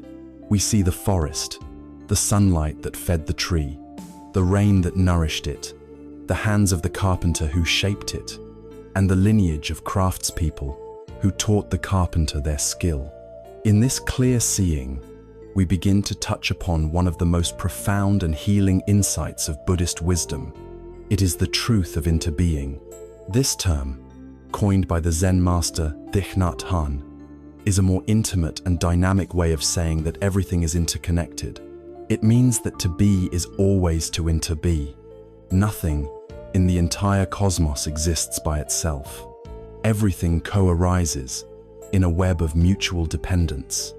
To understand this is to understand the very nature of reality. Let us practice this deep looking together with a simple sheet of paper. Imagine you are holding a blank sheet of paper in your hands. On the surface, it seems to be a simple, self-contained thing. But let us ask the question, what is this paper made of? You might say it is made of wood pulp, which comes from a tree. This is true, but that is only the beginning. For the tree to grow, it needed sunlight. Without the sun, there is no tree, and therefore no paper. So, the sunlight is in the sheet of paper. The tree also needed water. The water came from the clouds in the sky. So, the cloud is in the paper. The tree grew in the soil, drawing minerals and life from the earth. So, the earth is in the paper. Someone had to cut the tree down. A logger, with strength and skill, felled the tree. The logger is in the paper.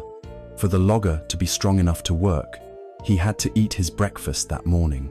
So, the wheat that made his bread, the farmer who grew the wheat, and the baker who baked it, they are all present in this sheet of paper.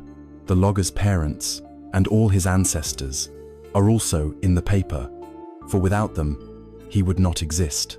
The tree was then transported to a mill.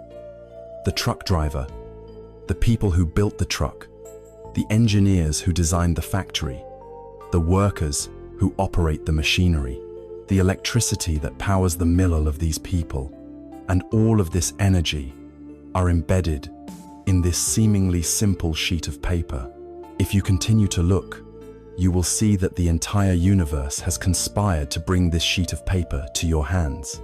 Now, try to remove one of these non-paper elements.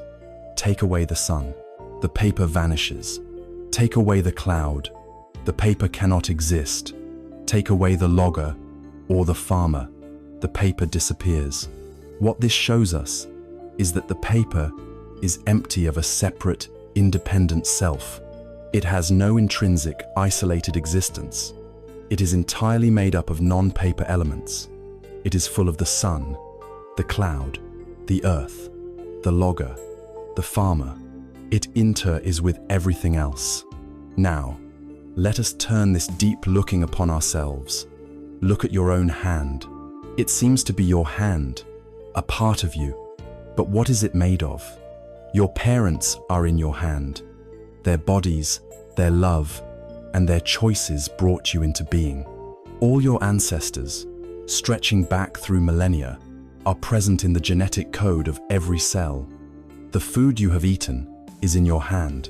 That apple you had this morning, the rice you had last night, they have become your flesh and blood. Therefore, the farmer who grew the apple, the sun and the rain that nourished it, the entire ecosystem of the orchard is in your hand. The water you drink, flowing in the great, timeless cycle of the planet, is in your hand. The air you are breathing right now, the oxygen gifted to you by countless trees and oceanic plankton, is becoming a part of you in this very moment. The atmosphere of the entire planet is in your hand. And what of your mind? The language you think in, the ideas you hold, the beliefs you cherish. Where did they come from? They came from your teachers, your friends, your family, the books you have read, the culture that surrounds you. Countless people, living and dead, are thinking and feeling through you. Now, try to remove these non-you elements. Take away your parents. Take away the sun and the air. Take away the farmers and the teachers. The being that you call, I cannot exist. Just like the sheet of paper, you are empty of a separate, isolated self. You are full of the entire cosmos. Your existence is a manifestation of countless causes and conditions. You are with all that is. In the ancient scriptures, this reality is described with another beautiful metaphor, the jewel net of Indra. Imagine a vast, cosmic net stretching out to infinity in all directions. At every point where the threads of the net cross, a single, brilliant, perfectly polished jewel is hung. The magical quality of this net is that each jewel reflects all the other jewels in the net. And not only that, but each reflection in each jewel also contains the reflection of all the other jewels, and so on, to infinity. Each jewel represents a single person, a single being, a single event. While each is distinct and unique, each one contains the whole. The universe is present in a single grain of sand, and a single grain of sand is present in the universe. This is the truth of our existence. We are individual jewels, but we are also the entire net. To truly understand into being is to revolutionize our entire worldview. The illusion of a separate self, the feeling of being an isolated I in a world of others, is the root of so much of our suffering. It is the source of our fear, our loneliness, our greed, and our violence. When we see that we are with all of life, this illusion begins to dissolve. This understanding is not just a philosophical idea, it has profound, practical consequences. It naturally gives birth to a deep and authentic compassion. If we harm another being, we are, in a very real sense, harming ourselves. If we pollute the river, we are polluting our own bloodstream. If we treat another person with cruelty, we are diminishing our own humanity. Likewise, every act of kindness we perform ripples out through the entire net. Understanding into being also fosters a profound sense of gratitude. We see that our life is not our own solitary achievement, but a precious gift, assembled from the generosity of the sun, the earth, our ancestors, and countless known and unknown beings. Our heart fills with thanks for the simple miracles of air, water, and food. This insight awakens a deep sense of responsibility. We see that we are not just passengers on this planet, but caretakers of a sacred and interconnected web of life. This profound shift in perception, from seeing ourselves as separate fragments to knowing ourselves as part of an inseparable whole, must inevitably change how we conduct our lives. It changes our actions, and it must also change our words. If our speech arises from an awareness of interbeing, it can no longer be a weapon of division, a tool for elevating our ego and putting others down. Our words, born from this connected wisdom, can become instruments of healing, bridges of understanding, and expressions of our shared humanity. This leads us directly to the essential practice of right speech, the profound realization of interbeing, the truth that we are all inextricably connected in a vast web of life, must inevitably change the way we move through the world. We begin to understand that our own well-being is not separate from the well-being of others. This understanding is the very heart of compassion, and it must find its expression not only in our silent thoughts and quiet actions, but also in the most common way we interact with one another, through our words. The practice of bringing this wisdom of interconnectedness into our communication is known as right speech. This is not a form of censorship, nor is it a rigid set of rules about being polite. It is a deep and transformative mindfulness practice, a recognition that words are not mere sounds. Words have immense power. They are creative forces. They can be weapons that inflict deep wounds, create division, and reinforce the painful illusion of separation. Or they can be instruments of healing, bridges of understanding, and affirmations of our shared humanity. With every sentence we utter, we are either building walls or opening doors. There is an old story that powerfully illustrates the weight and permanence of our words. A man in a village had a habit of spreading gossip and rumors. One day, feeling a great wave of remorse for the harm he had caused, he went to the wise elder of the village and asked for a way to atone for his actions. The elder listened patiently and then gave him a simple instruction. Go home, take a feather pillow, and walk to the highest hill in the region.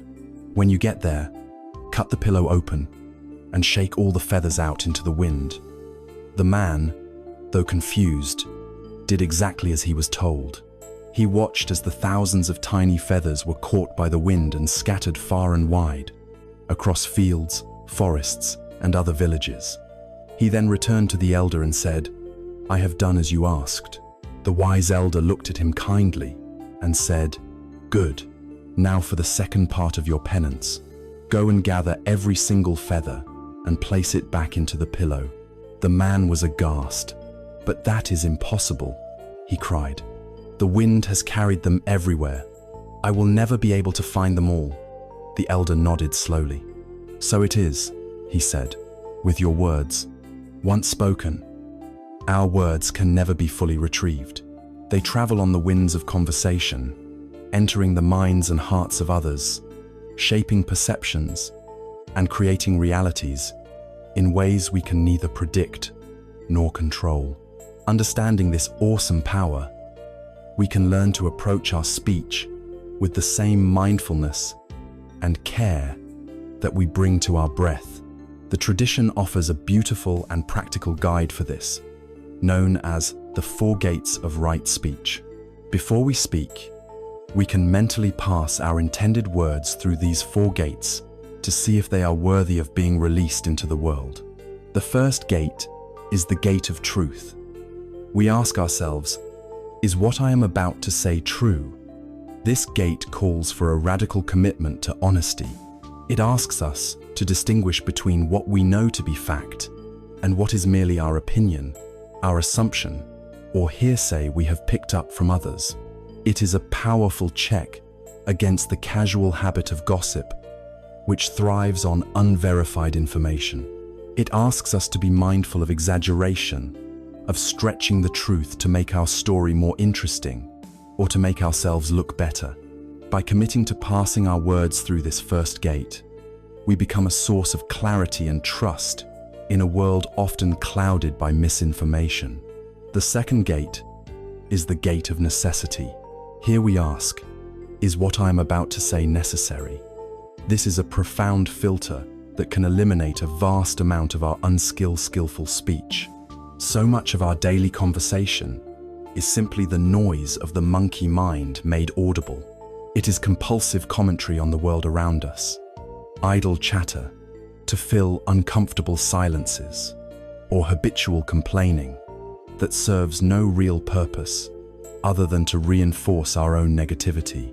This gate invites us to embrace the power of what is often called noble silence. It asks, does this need to be said?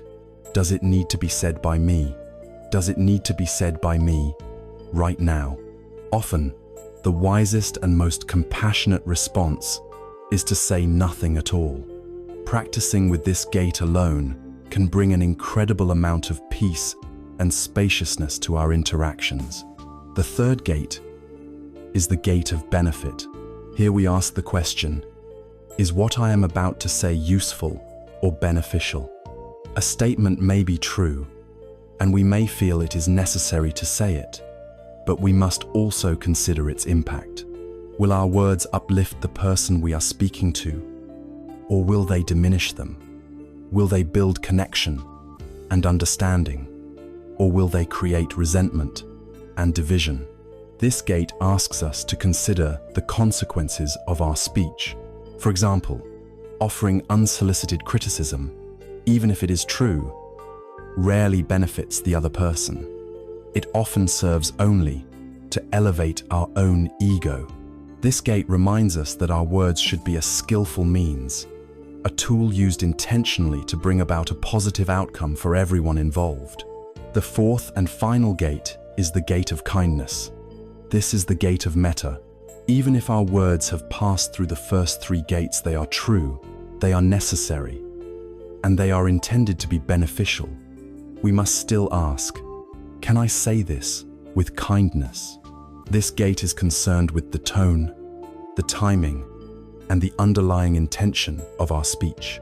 It is entirely possible to speak a hard truth, but to do so from a place of deep care and compassion, rather than from a place of anger, arrogance, or cruelty. This gate ensures that our words, even when they carry difficult information, are wrapped in the spirit of loving kindness. It is the gate that protects the heart of both the speaker and the listener. To use these 4 gates effectively, especially in the heat of a difficult moment, we must practice what can be called the sacred pause. When we feel that reactive urge to speak the impulse born of anger, defensiveness, or hurt, the practice is to stop before a single word leaves our lips. We take one conscious breath. That single breath is a moment of power. It is the space we need to walk our intended words through the four gates. With practice, this doesn't need to be a long intellectual analysis. It becomes a quick, intuitive check-in. This pause is the pivotal moment where we cease to be a puppet of our own reactive impulses and become a conscious author of our communication. It is how we learn to speak from the wisdom of our deeper self, rather than from the chatter of the monkey mind. Right speech is a profound practice of mindfulness in action. It is the wisdom of interbeing made audible. It is how we weave the thread of our practice into the fabric of our relationships. By speaking truthfully, necessarily, beneficially, and kindly, we begin to clean up our world, one sentence at a time. We stop contributing to the noise and suffering around us, and instead become a source of clarity, peace, and healing. One of the most common forms of unskillful speech is the language of judgment, where we criticize others or ourselves. And this impulse to judge, to measure, and rank is often fueled by another deep and corrosive habit of the mind. It is the habit of constant comparison, and it is to this source of inner and outer conflict that we must now turn our attention. As we practice speaking words that are true, necessary, beneficial, and kind, we begin to purify our relationship with the world. We notice, however, that one of the most persistent forms of unskillful speech is the language of judgment. We judge others, and most relentlessly, we judge ourselves. This judgmental mind is almost always a comparative mind. The ego, in its desperate search for a solid identity, needs to know where it stands. It operates like a nervous surveyor, constantly measuring and ranking. Am I smarter than this person? Am I less successful than that person? Is my life better or worse than theirs? This ceaseless inner monologue of comparison is a primary source of our anxiety and dissatisfaction. It is a thief that silently steals our joy. And in our modern world, this thief has been given a powerful new set of tools.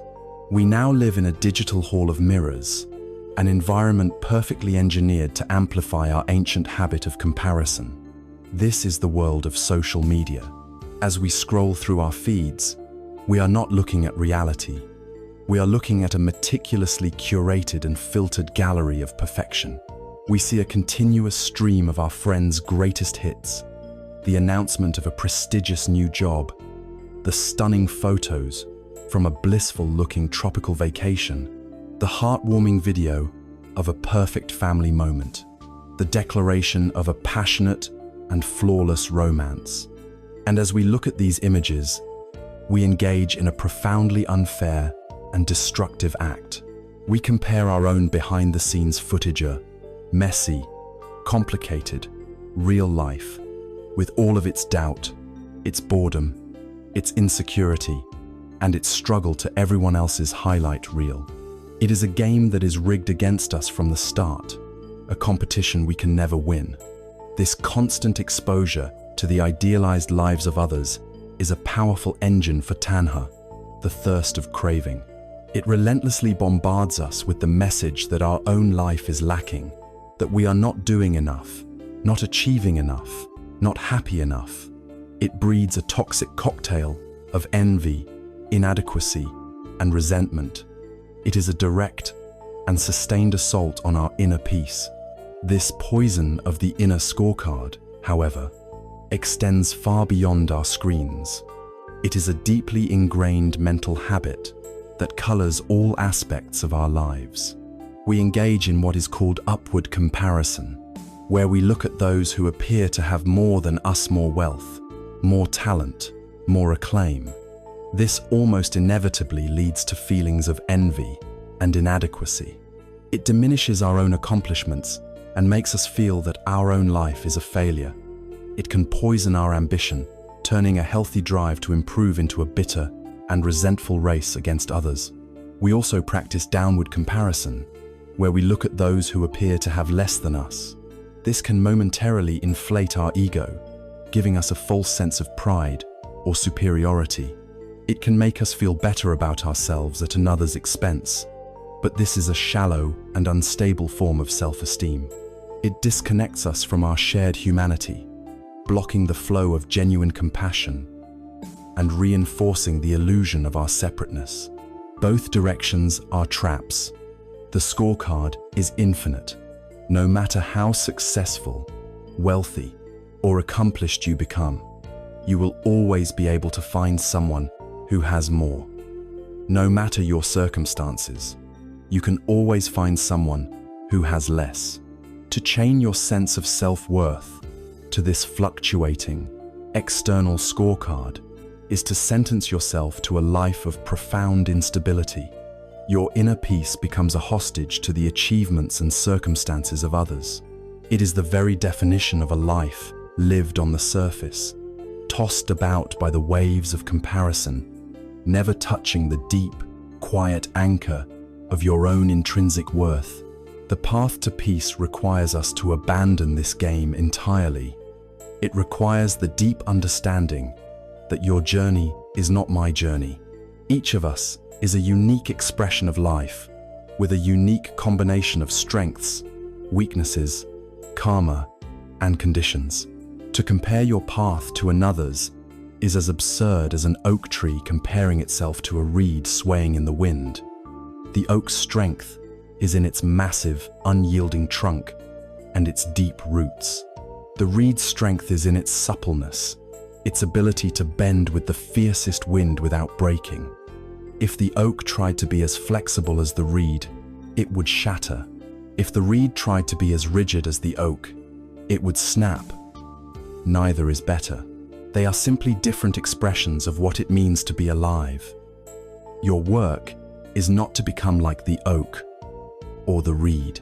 Your work is to understand your own nature and to walk your own path with courage, integrity, and self-compassion. The only comparison that has any shred of validity is to compare yourself today to the person you were yesterday. And even this must be done with great kindness, celebrating progress without punishing setbacks. The direct, practical antidote to the poison of envy and comparison is a beautiful practice known as mudita. Mudita is another one of the 4 divine abodes, or sublime states of mind, alongside loving kindness. It is often translated as sympathetic joy or appreciative joy. It is the ability to feel genuine happiness in the happiness and success of others. It is a radical act of rebellion against the zero-sum game of the ego. The ego believes that another's success somehow diminishes our own. Mudita understands the truth of interbeing, that the happiness of any one part of the web adds to the happiness of the whole. The practice of mudita is simple and direct. When you notice someone else's good fortune, a friend gets a promotion, a neighbor has a beautiful garden, a stranger is laughing with joy, you will likely feel the familiar pang of comparison or envy. In that moment, you have a choice. You can follow that familiar, painful path, or you can intentionally pivot to mudita. You can take a breath, and in your own heart, you can say, "How wonderful for them. I am happy that they are happy. May their joy and success continue." You are not pretending. You are making a conscious choice to participate in their joy rather than resent it. This practice is profoundly transformative. It multiplies the sources of joy in your life exponentially. No longer is your happiness limited to your own personal successes. Now, the happiness of everyone you meet becomes a potential source of your own happiness. It is a practice that dissolves the walls of the separate self and fills the heart with a generous and expansive joy. To let go of the habit of comparison is to free yourself from a vast and unnecessary burden of self-inflicted suffering. It is a declaration of independence from the external scorecards of the world. It is a commitment to turn your attention away from the lives of others and to focus instead on the quality and integrity of your own unique journey. It is the choice to trade the bitter poison of envy for the sweet nourishment of sympathetic joy. To walk this path, to be content with your own pace in a world that is always demanding more, faster, requires a particular kind of inner strength. It is not an aggressive or forceful strength, but a quiet, stable, and enduring one. It is a virtue that has been almost entirely forgotten in our culture of instant gratification. This is the gentle power of patience, and it is to this profound and grounding virtue that we will now turn. As we learn to walk our own path without the corrosive habit of comparison, we discover the need for a particular kind of inner strength. It is not the aggressive strength of force, but the quiet, resilient strength of endurance. In a world that worships speed, a world of instant downloads, next-day shipping, and immediate gratification, we have been conditioned for impatience. This chronic impatience is a powerful source of our stress, our anger, and our anxiety. It is the feeling that life is not happening fast enough, that we are constantly falling behind an imaginary schedule. The timeless wisdom of the Buddhist path offers a potent and deeply calming antidote to this modern affliction. It is the practice and cultivation of a forgotten virtue, a quiet superpower known as patience. In the ancient teachings, this is called kshanti, and it is considered one of the great perfections of the heart, an essential quality for anyone seeking true peace. It is vital to understand what this true patience is and what it is not. Patience is not the same as passive endurance. It is not about gritting your teeth, clenching your fists, and silently suffering while inwardly seething with frustration. That is merely suppressed anger, a form of violence against oneself.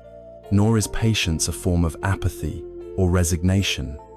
It does not mean being a doormat, allowing others to treat you poorly, or giving up on your aspirations.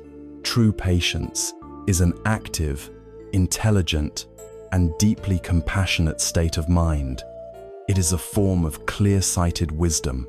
It is the capacity to remain calm, centered, and open-hearted in the face of delay, difficulty, provocation, or the simple, frustrating fact that things are not going our way. This stability is born from a deep understanding of impermanence, of anicca. We know that the frustrating traffic jam will eventually clear. The difficult emotional storm will eventually pass. The period of struggle will eventually change. Because we know that nothing is permanent, we do not have to react with panic or despair to a temporary situation. Patience is the spaciousness of heart that can hold discomfort without needing to immediately fight it or flee from it. It is a profound act of trust in the unfolding process of life. The wisdom of patience is perfectly captured in the metaphor of a wise gardener. Imagine a gardener who wishes to grow a beautiful flower. They begin by carefully preparing the soil and planting a seed. This is our intention, the beginning of our practice. Now, the work of patience begins.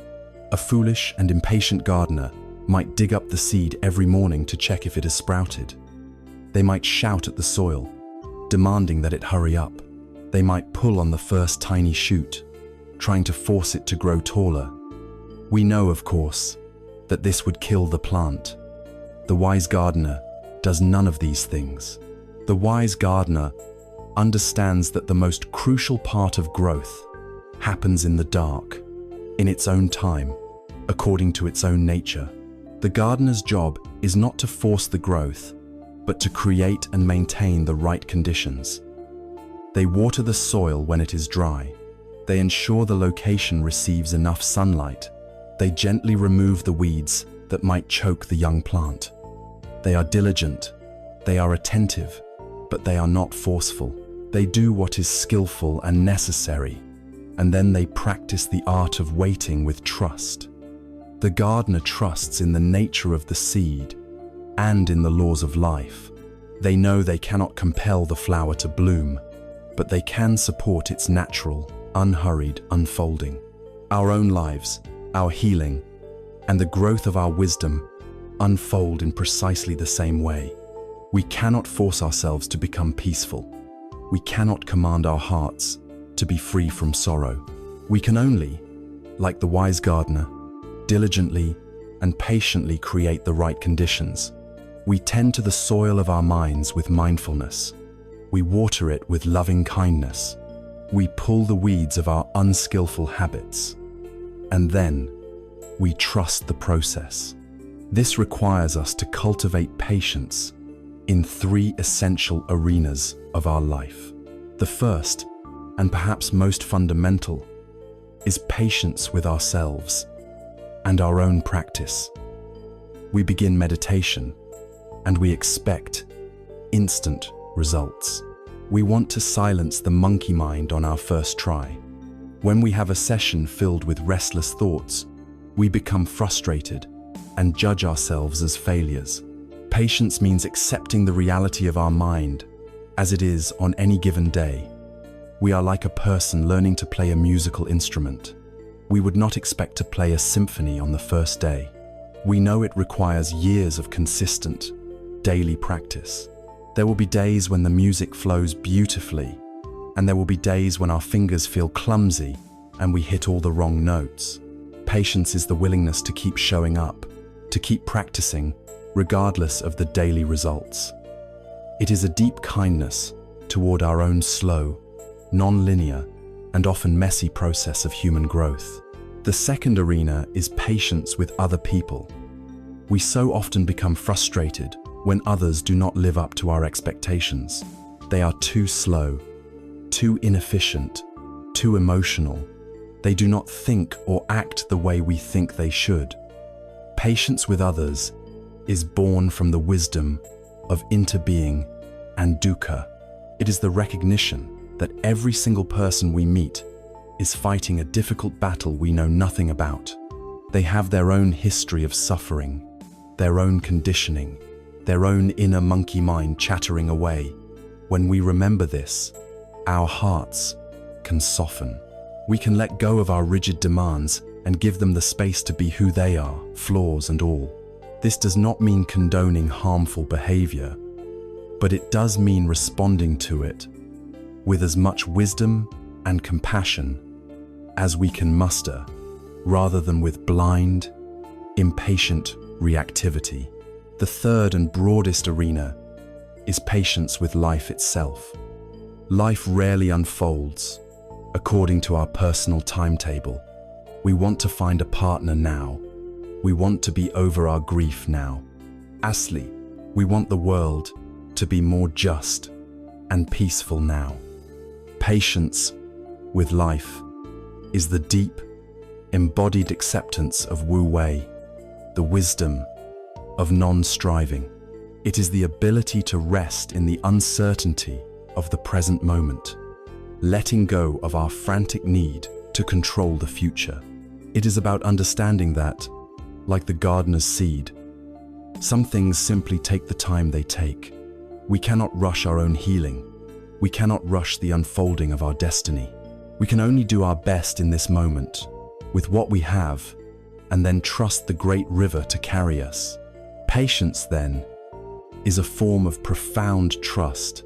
It is trust in our own capacity to grow and learn.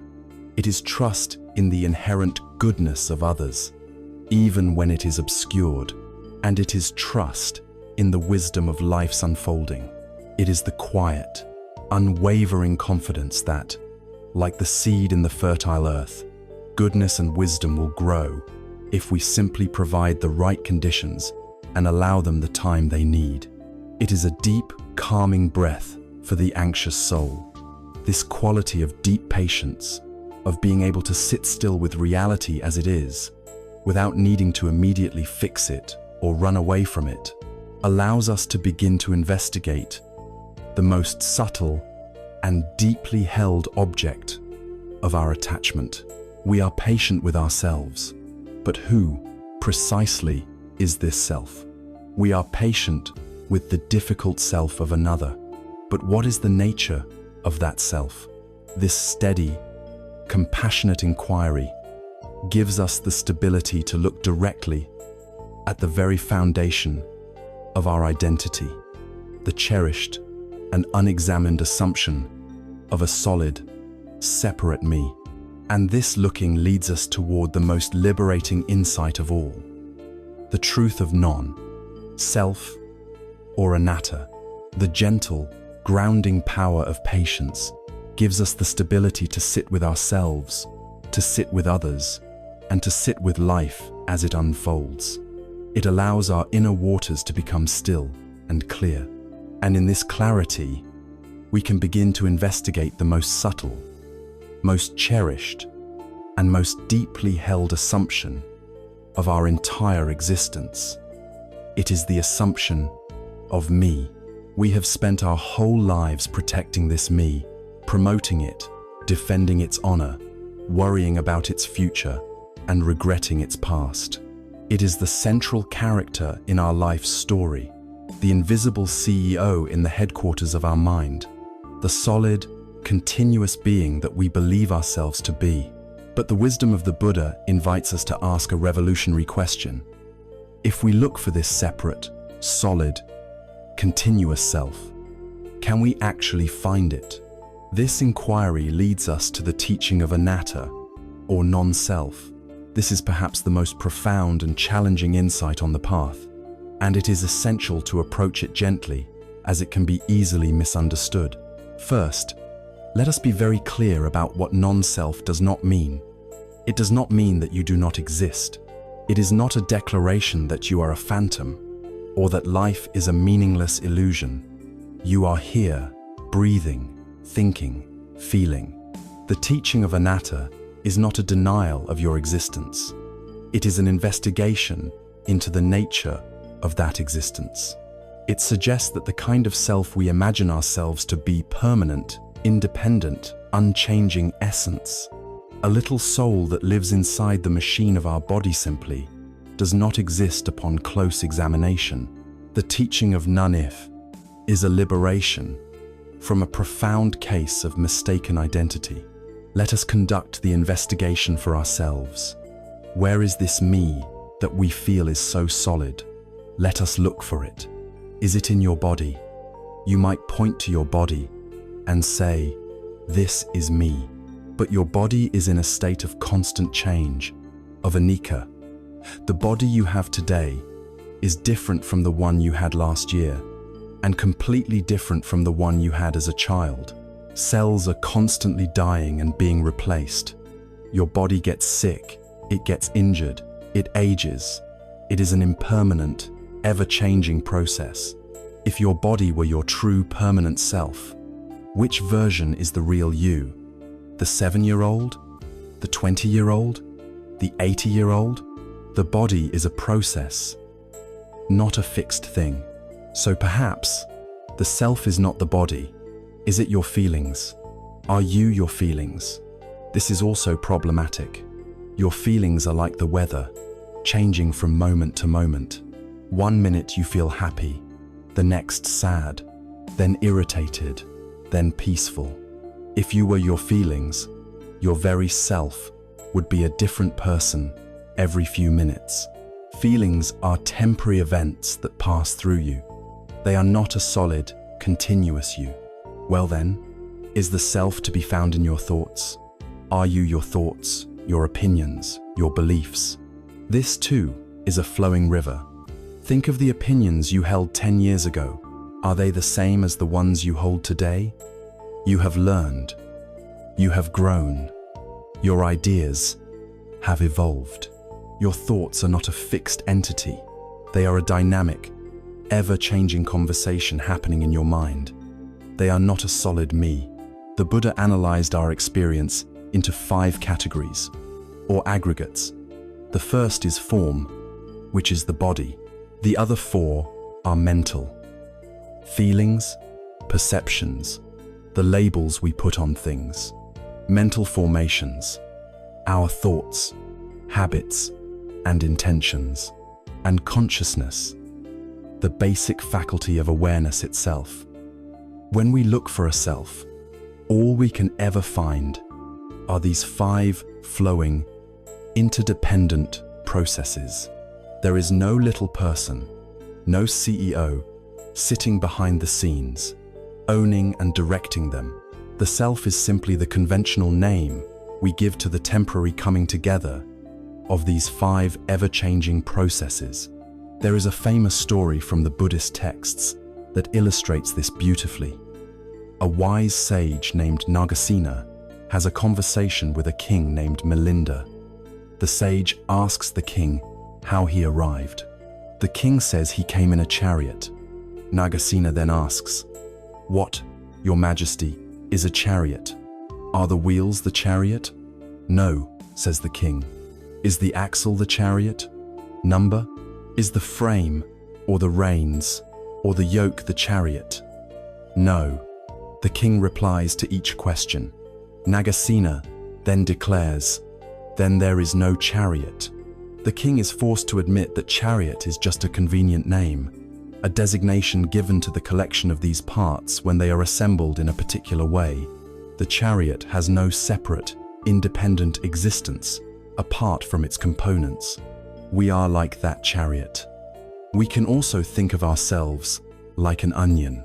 We are convinced that if we peel back all the outer layers, we will find a solid, essential core real me. So we begin to peel. We peel back the layer of our physical body. We peel back the layer of our fleeting feelings. We peel back the layer of our shifting perceptions, our changing thoughts, our memories.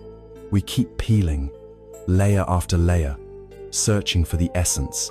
But when we have peeled away the very last layer, we find that there is nothing there.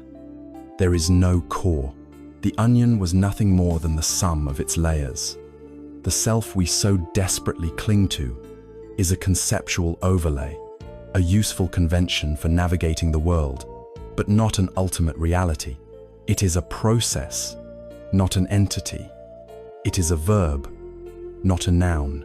At first, this idea can be frightening, but if we sit with it patiently, we begin to see that this is not a terrifying truth, but the most liberating news we could ever hear. If there is no fixed, solid, separate self to defend, an immense burden is lifted from our shoulders. Think of how much of our life's energy is spent on ego defense.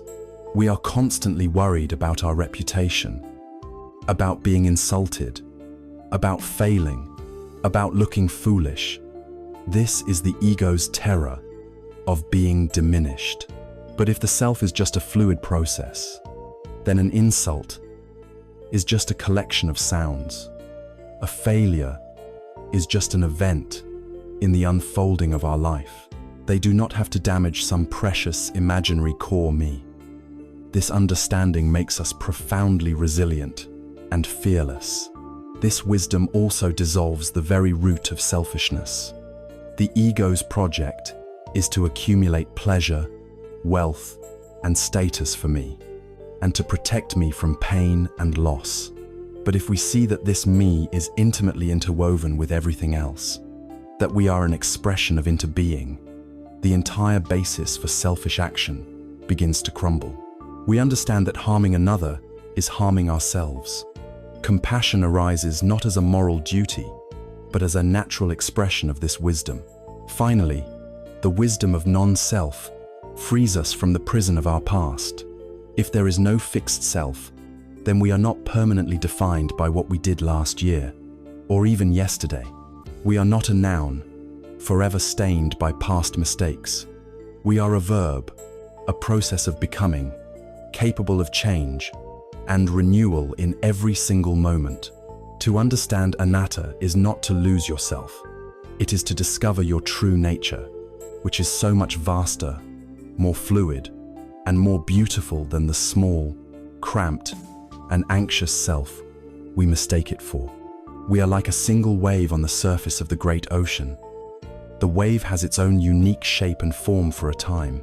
It rises, it travels, and it falls. But its fundamental nature, its very substance, has always been water, inseparable from the entire ocean. The wisdom of non-self is the wave realizing that it is, and always has been, the ocean. This profound understanding that we are not a fixed entity, full of solid opinions and final answers, changes our entire relationship to knowledge and experience. If there is no permanent expert self to defend, we are free to meet every moment, not with what we think we know, but with an open and humble curiosity. We are free to rediscover the world anew in every instant. This is the joyful and wondrous spirit of the beginner's mind, and it is to this state that we will now turn. The profound and liberating insight of non-self, of anatta, dismantles the very foundation of our ego. It reveals that the solid, separate me we have spent our lives defending is an illusion, a conceptual story.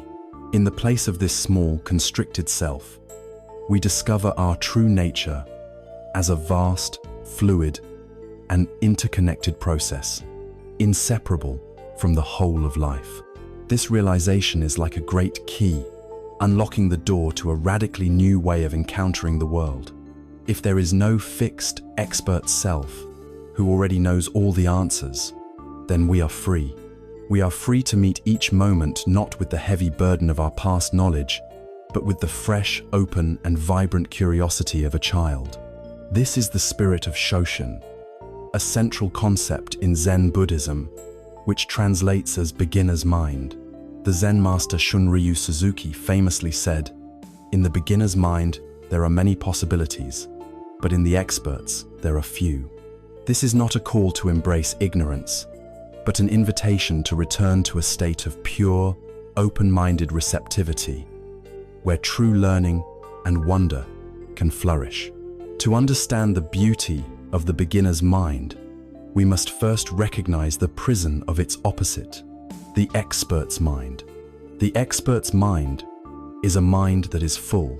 It is full of facts, opinions, judgments, and past experiences. It believes, on some level, that it already knows. When the expert's mind looks at a flower, it does not truly see the flower in its unique, momentary, and miraculous existence. Instead, it sees a label. It thinks rose.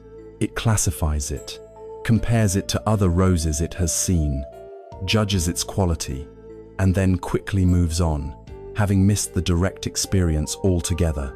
When the expert's mind engages in a conversation, it doesn't truly listen. It filters what is being said through its pre-existing framework of beliefs. It categorizes the speaker, anticipates their arguments, and silently prepares a rebuttal. The expert's mind is a closed system, a fortress of certainty. It can only accept new information that confirms what it already knows, and it rejects or ignores anything that challenges its conclusions. This is the mind that has become bored with life, the mind that feels jaded and cynical, the mind that believes there is nothing new under the sun. It is a mind that has, in a very real sense, stopped living and growing. There is a classic Zen story that vividly illustrates this trap. A famous university professor, a man renowned for his deep intellectual knowledge of philosophy and religion, traveled to visit a wise, old Zen master to learn about the nature of Zen. Upon being welcomed, the professor immediately began to speak, displaying his immense learning. He talked at length about the scriptures, about complex doctrines, about the history of various schools of thought. The Zen master listened patiently, saying nothing. After some time, the master said, "You must be thirsty after your long journey. Let us have some tea." He brought out a teapot and 2 cups. He began to pour tea into the professor's cup. The cup filled to the brim, but the master did not stop. He kept pouring, and the hot tea overflowed, spilling across the table and onto the floor. The professor, alarmed, finally shouted, "Stop! The cup is full. No more will go in." The Zen master stopped pouring, looked calmly at the professor, and said, "Like this cup, you are full of your own opinions and speculations. How can I show you Zen unless you first empty your cup?" This full cup is the expert's mind. We spend our lives filling this cup with facts, experiences, identities, and conclusions. We become proud of how full our cup is, but in doing so, we lose our capacity to receive anything new. We lose our ability to be touched by the simple, direct reality of the present moment. The practice of cultivating a beginner's mind is the practice of consciously and repeatedly emptying our cup. It is the willingness to set aside what we think we know in order to see what is actually here. This is a practice we can bring into every corner of our lives. It is the art of seeing the familiar with fresh eyes. You can practice with your sense of sight. Choose a familiar object in your room, a lamp, a chair, a plant. Look at it as if you have never seen it before. Let go of the label lamp and simply see the shapes, the colors, the textures, the way the light and shadow play across its surface. See the object in its raw, naked existence, free from your conceptual story about it. You can practice with your sense of hearing. Put on a piece of music you have heard 100 times, but this time, listen with a beginner's ear. Try to hear a single instrument's part from beginning to end. Listen for the subtle spaces between the notes. Listen without a filter of, "I like this part," or "I don't like this part." Just receive the sounds. You can bring this practice to your relationships. The next time you speak with a close friend or a family member, try to see them and hear them as they are in this very moment. Let go, just for a short while, of the immense baggage of your shared history, the old stories, the grievances, the expectations. Who is this person right now? What are they truly saying beneath the familiar words? By meeting them with an empty cup, you give them the space to be who they are today, not who they were yesterday. You can even bring this to your daily routines. As you wash the dishes, feel the warmth of the water and the texture of the soap on your hands, as if for the first time. As you write a familiar email at work, notice the feeling of your fingers on the keyboard, the shape of the letters appearing on the screen. The practice of beginner's mind is a rebellion against the sleepwalking of routine. It is about waking up to the life that is right here. The beginner's mind is the key that unlocks the door to a world of wonder that we think we have lost. It is the antidote to the boredom and cynicism that can so easily settle upon us in adult life. It is the source of all creativity and true learning. It is about rediscovering the joy of a child who sees the world with fresh eyes, but with the added wisdom of an adult who understands how precious and fleeting that fresh seeing is.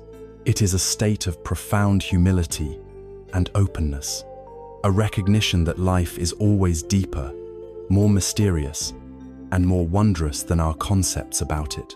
This spirit of openness, of willingly and repeatedly emptying our cup, leads us to the final and most encompassing practice of our journey. To truly embody the beginner's mind, we must be willing to let go of everything. We must let go of our attachment to our stories, our identities, our possessions, and even our attachment to the very ideas and concepts we have been exploring, including Buddhism, mindfulness, and enlightenment. This is the ultimate act of release, the practice of the great letting go. The practice of beginner's mind invites us to continually empty our cup, to let go of our preconceived notions and conclusions, so that we may experience the world directly. This spirit of emptying, of release, leads us to the heart of what it means to be free. It leads us to the practice of the great letting go. This is not a passive act of resignation or a weak surrender. It is, in fact, the most courageous and powerful action we can take. It is the master key that unlocks every door we have encountered on this journey. Letting go is the living embodiment of our understanding of impermanence, the practical application of our insight into non-self, and the graceful expression of non-striving. It is not something we do so much as something we undo. It is the gentle, conscious unclenching of a fist that we have held tight for a lifetime. The first and heaviest things we carry are our stories. We are all authors of an inner narrative, a story we tell ourselves about who we are, based on the events of our past. For some, the story is, I am a victim, a narrative woven from past hurts and betrayals. For others, it is, I am a failure, a story built from past mistakes and disappointments. We carry these stories with us everywhere. The past event is over, long gone, but we keep it alive in the present moment by replaying it in our minds, feeding the old thoughts with our precious attention. We carry our grievances, our resentments, and our regrets like a sack of heavy stones on our back, and then we wonder why our journey is so difficult. Letting go of these stories does not mean denying that the past happened. It does not mean condoning harmful actions or pretending that we were not hurt. It means recognizing that the past now only exists as a thought, a memory, arising in the present moment, and we can choose to stop giving that thought our energy. We can choose to put down the sack of stones. There is a beautiful Zen story that illuminates this perfectly. Two monks, one senior and one junior, were on a long journey.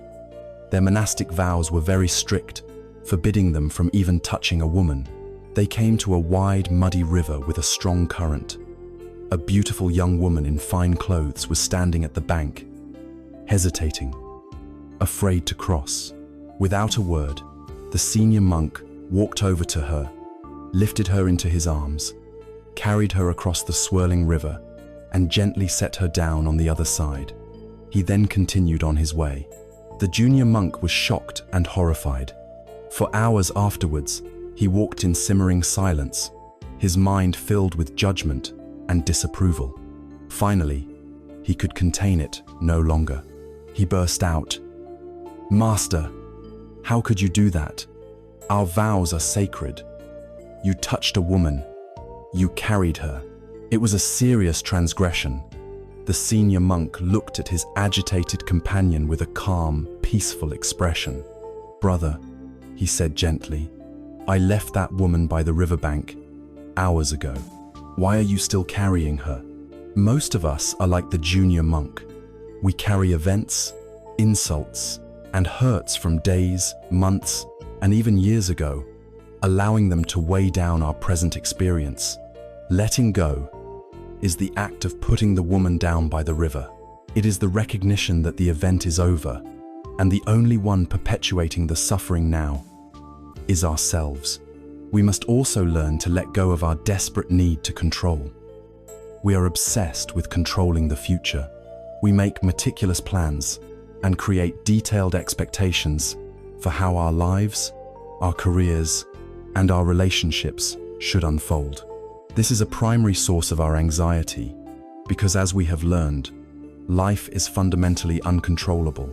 It is a flowing, unpredictable river of anicca. To let go of control does not mean we stop planning or acting skillfully. The wise gardener still tends the soil, but it means we release our rigid attachment to a specific outcome. We do our best, we act with wisdom and compassion, and then we let go, trusting the process. We also carry a tremendous need to be right. In disagreements, our ego invests so much energy in defending its position, in proving its point. Letting go of the need to be right is a profound act of peacemaking. It doesn't mean you automatically agree with the other person. It simply means you value the harmony of the relationship more than you value the temporary victory of your ego. You let go of the battle. And in doing so, you win a much greater peace. Finally, and most subtly, we must learn to let go of the goal itself. We began this journey with an intention, a desire to find peace, to be less anxious, to become a better person, perhaps even to attain some state of enlightenment. This goal has been a useful compass, pointing us in a certain direction. But as we draw closer to our destination, the desire for the destination itself can become the final and most cunning obstacle. This spiritual striving is a refined form of tanha, the craving to become. As long as we are desperately trying to achieve a future state of peace, we are overlooking the peace that is available in this very moment. As long as we are trying to become a Buddha, we are missing the fundamental truth that our own nature is already awake and luminous. The great paradox of the spiritual path is that the goal is only reached when we stop chasing it. Peace does not arrive as the result of a long and arduous struggle. Peace is what is revealed when the struggle ceases.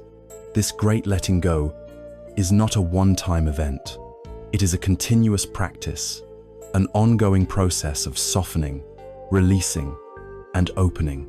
It is the gentle unclenching of the fist, again and again. As we learn to release our grip on our stories of the past, on our demands for the future, and even on our spiritual ambitions, we do not become empty or nihilistic. We become full. We are filled with the life that is right here, in this moment. We are no longer burdened by the ghosts of what was, or the phantoms of what might be. This radical act of letting go of what is past and what is yet to come brings our entire being, with stunning and simple finality, back to the only place where life is ever truly lived. It brings us home, with a completely new and unburdened perspective, to the sacred ground of the here and now, the profound reality of the present moment. The great letting go clears the landscape of our minds. We release our tight grip on the stories of the past and our anxious striving for the future. And in this release, where do we land? We land precisely where we have always been, in the only place that has ever truly existed. We land in the here and now. Our entire journey through the breath, through the nature of the mind, through suffering and impermanence, through compassion and simplicity, has not been a journey to a new destination. It has been a long and winding journey home. And our true home, our only home, is the present moment. We have lived most of our lives as ghosts, haunting the corridors of time. We have spent countless hours wandering through the graveyard of the past. The past, when we look at it clearly, does not exist. Where is it? You cannot find it. An event that happened 10 years ago is gone. It exists now only as a collection of thoughts, images, and feelings that arise in this present moment. The past has no power over you, other than the power you give it by continually resurrecting it in your mind. It is a phantom we choose to entertain. Likewise, we have spent years living in a fantasy world called the future. The future, too, does not exist. It is a projection, a mental construction, a series of hopes and fears about a time that has not yet come and may never come in the way we imagine. Our anxiety is not caused by the future itself. It is caused by us living in a stressful, non-existent mental movie, right here and now. For most of our lives, we have been lost in time, shuttling between a memory and a dream, completely missing the one and only place where life actually happens. To awaken is to stop traveling in time and to finally arrive in our own life. There is a beautiful old story about a man who believed that his happiness depended on finding a single, magnificent, priceless jewel. He heard that such a gem existed and that possessing it would bring him endless peace and contentment. And so, he began his search. He left his home and traveled the world. He crossed vast oceans, climbed treacherous mountains, navigated dense jungles, and endured immense hardship. He spent his youth and his middle age searching in every corner of the earth, but the jewel was nowhere to be found. Finally, old, weary, and utterly disappointed, he gave up his quest and made the long journey back to the humble little cottage where he had started. He slumped down in his old chair, exhausted and heartbroken, his life's great ambition a total failure. As he sat there, feeling the familiar fabric of his old, tattered coat, he noticed a strange, hard lump sewn into the lining, something he had never paid attention to before. With his trembling fingers, he pulled at the thread and tore open the seam. And there, falling into the palm of his hand, was the jewel. Magnificent, radiant, and flawless, it was the very gem he had spent his entire life searching for. A wise friend, at the very beginning of his journey, had secretly sewn it into his coat for safekeeping. It had been with him the entire time. We are all this traveler, and the precious jewel is the peace and aliveness of the present moment. It has been with us from our very first breath, but we have been convinced that it is somewhere else, that it must be found out therein, a future success, in a different relationship, in a new possession, in some distant spiritual attainment. And so we have searched and striven, exhausting ourselves, never realizing that the treasure we seek is sewn into the very fabric of our being, right here and now. The entire journey of spiritual practice is simply the process of becoming still enough and quiet enough to finally notice the jewel that has been with us all along. The present moment is not just a fleeting, razor-thin slice of time between the past and the future. That is how the thinking mind sees it. In reality, the present moment is a deep, spacious, and timeless dimension. It is the very space in which life unfolds. It is the only place where healing can happen, where joy can be felt, where peace can be known. The question then becomes, how do we arrive here? How do we stop our time-traveling mind and land in our true home? The gateway is always through the body and the senses. The present moment is not an abstract concept. It is a tangible, sensory reality. Our primary key, as we discovered at the very beginning, is the breath. The breath is always happening now. It cannot happen yesterday, and it cannot happen tomorrow. Each inhalation and each exhalation is a real event in the here and now.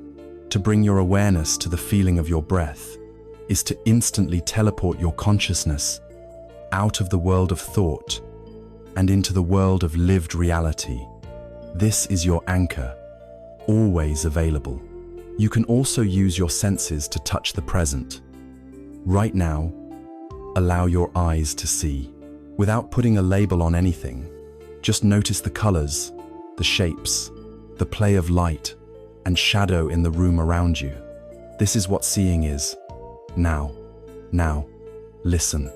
What sounds are happening? Perhaps the distant hum of traffic, the sound of your own breathing, the ticking of a clock. Do not judge the sounds as pleasant or unpleasant. Simply receive them as pure vibration. This is what hearing is. Now, feel. Feel the points of contact between your body and the chair or the floor. Feel the texture of your clothing against your skin. Feel the temperature of the air on your face. This is what feeling is now. This simple practice of opening up to your senses can be done anywhere, at any time. It is a direct and immediate way to cut through the endless noise of mental chatter and to land squarely in the peace and richness of the present moment. And so, our long journey through the landscape of the mind has brought us full circle. We began feeling overwhelmed and lost in the complexities of modern life. We learned to anchor ourselves in the breath. We met the restless monkey mind and came to understand its nature without judgment. We looked deeply into the truth of our dissatisfaction, our dukkha, and saw that its roots lay in our resistance to the universal flow of impermanence, of anicca. We identified the clinging thirst of tanha as the engine of that resistance. We then began to cultivate the antidotes, the expansive warmth of loving kindness, the wisdom to embrace our most difficult emotions, the grace of non-striving, the freedom of simplicity, the deep connection of interbeing, the healing power of right speech, the peace of non-comparison, and the quiet strength of patience. Every single one of these practices, every insight, has had a single unifying purpose: to dissolve our fixation with the past and the future, and to bring us home, to bring us here. Peace is not a destination you must struggle to reach. It is your home address. It is not an achievement to be won in the future. It is a reality to be touched in any moment you choose to be fully present. The jewel has always been yours. The door to your true home is not locked. It is, and always has been, wide open. And that door is now. We began our journey together in a state of overwhelm, feeling stuck in the relentless current of modern life, a small boat tossed on a stormy sea. We have traveled far, yet we have not moved at all. We have simply learned to drop our anchor, the anchor of the breath, into the deep and silent waters that lie beneath the turbulence of the surface. We have looked into the nature of our own minds, seeing the restless chatter of the monkey mind, not as an enemy, but as a misunderstood companion. We have walked with courage into the heart of our own dissatisfaction, our dukkha, and we have seen that it is born from our resistance to the universal truth of impermanence. We have seen how our thirst for things to be other than they are fuels our suffering, and we have begun to cultivate the antidotes of compassion, simplicity, and patience. And through it all, we have been learning the profound and gentle art of letting go, releasing our grip on the past and the future, so that we may finally arrive where we have always been, in the sanctuary of the present moment. Let this be the core message you carry with you. Peace is not the absence of noise, the absence of difficulty, or the absence of pain. The storm on the surface of the ocean will always continue, in one form or another. Peace is the discovery of a quiet, unshakable place in the depths of your own being that remains untouched by the storm. It is not a distant destination you must strive to reach, but the very nature of your own awareness, a home you can return to with any conscious breath.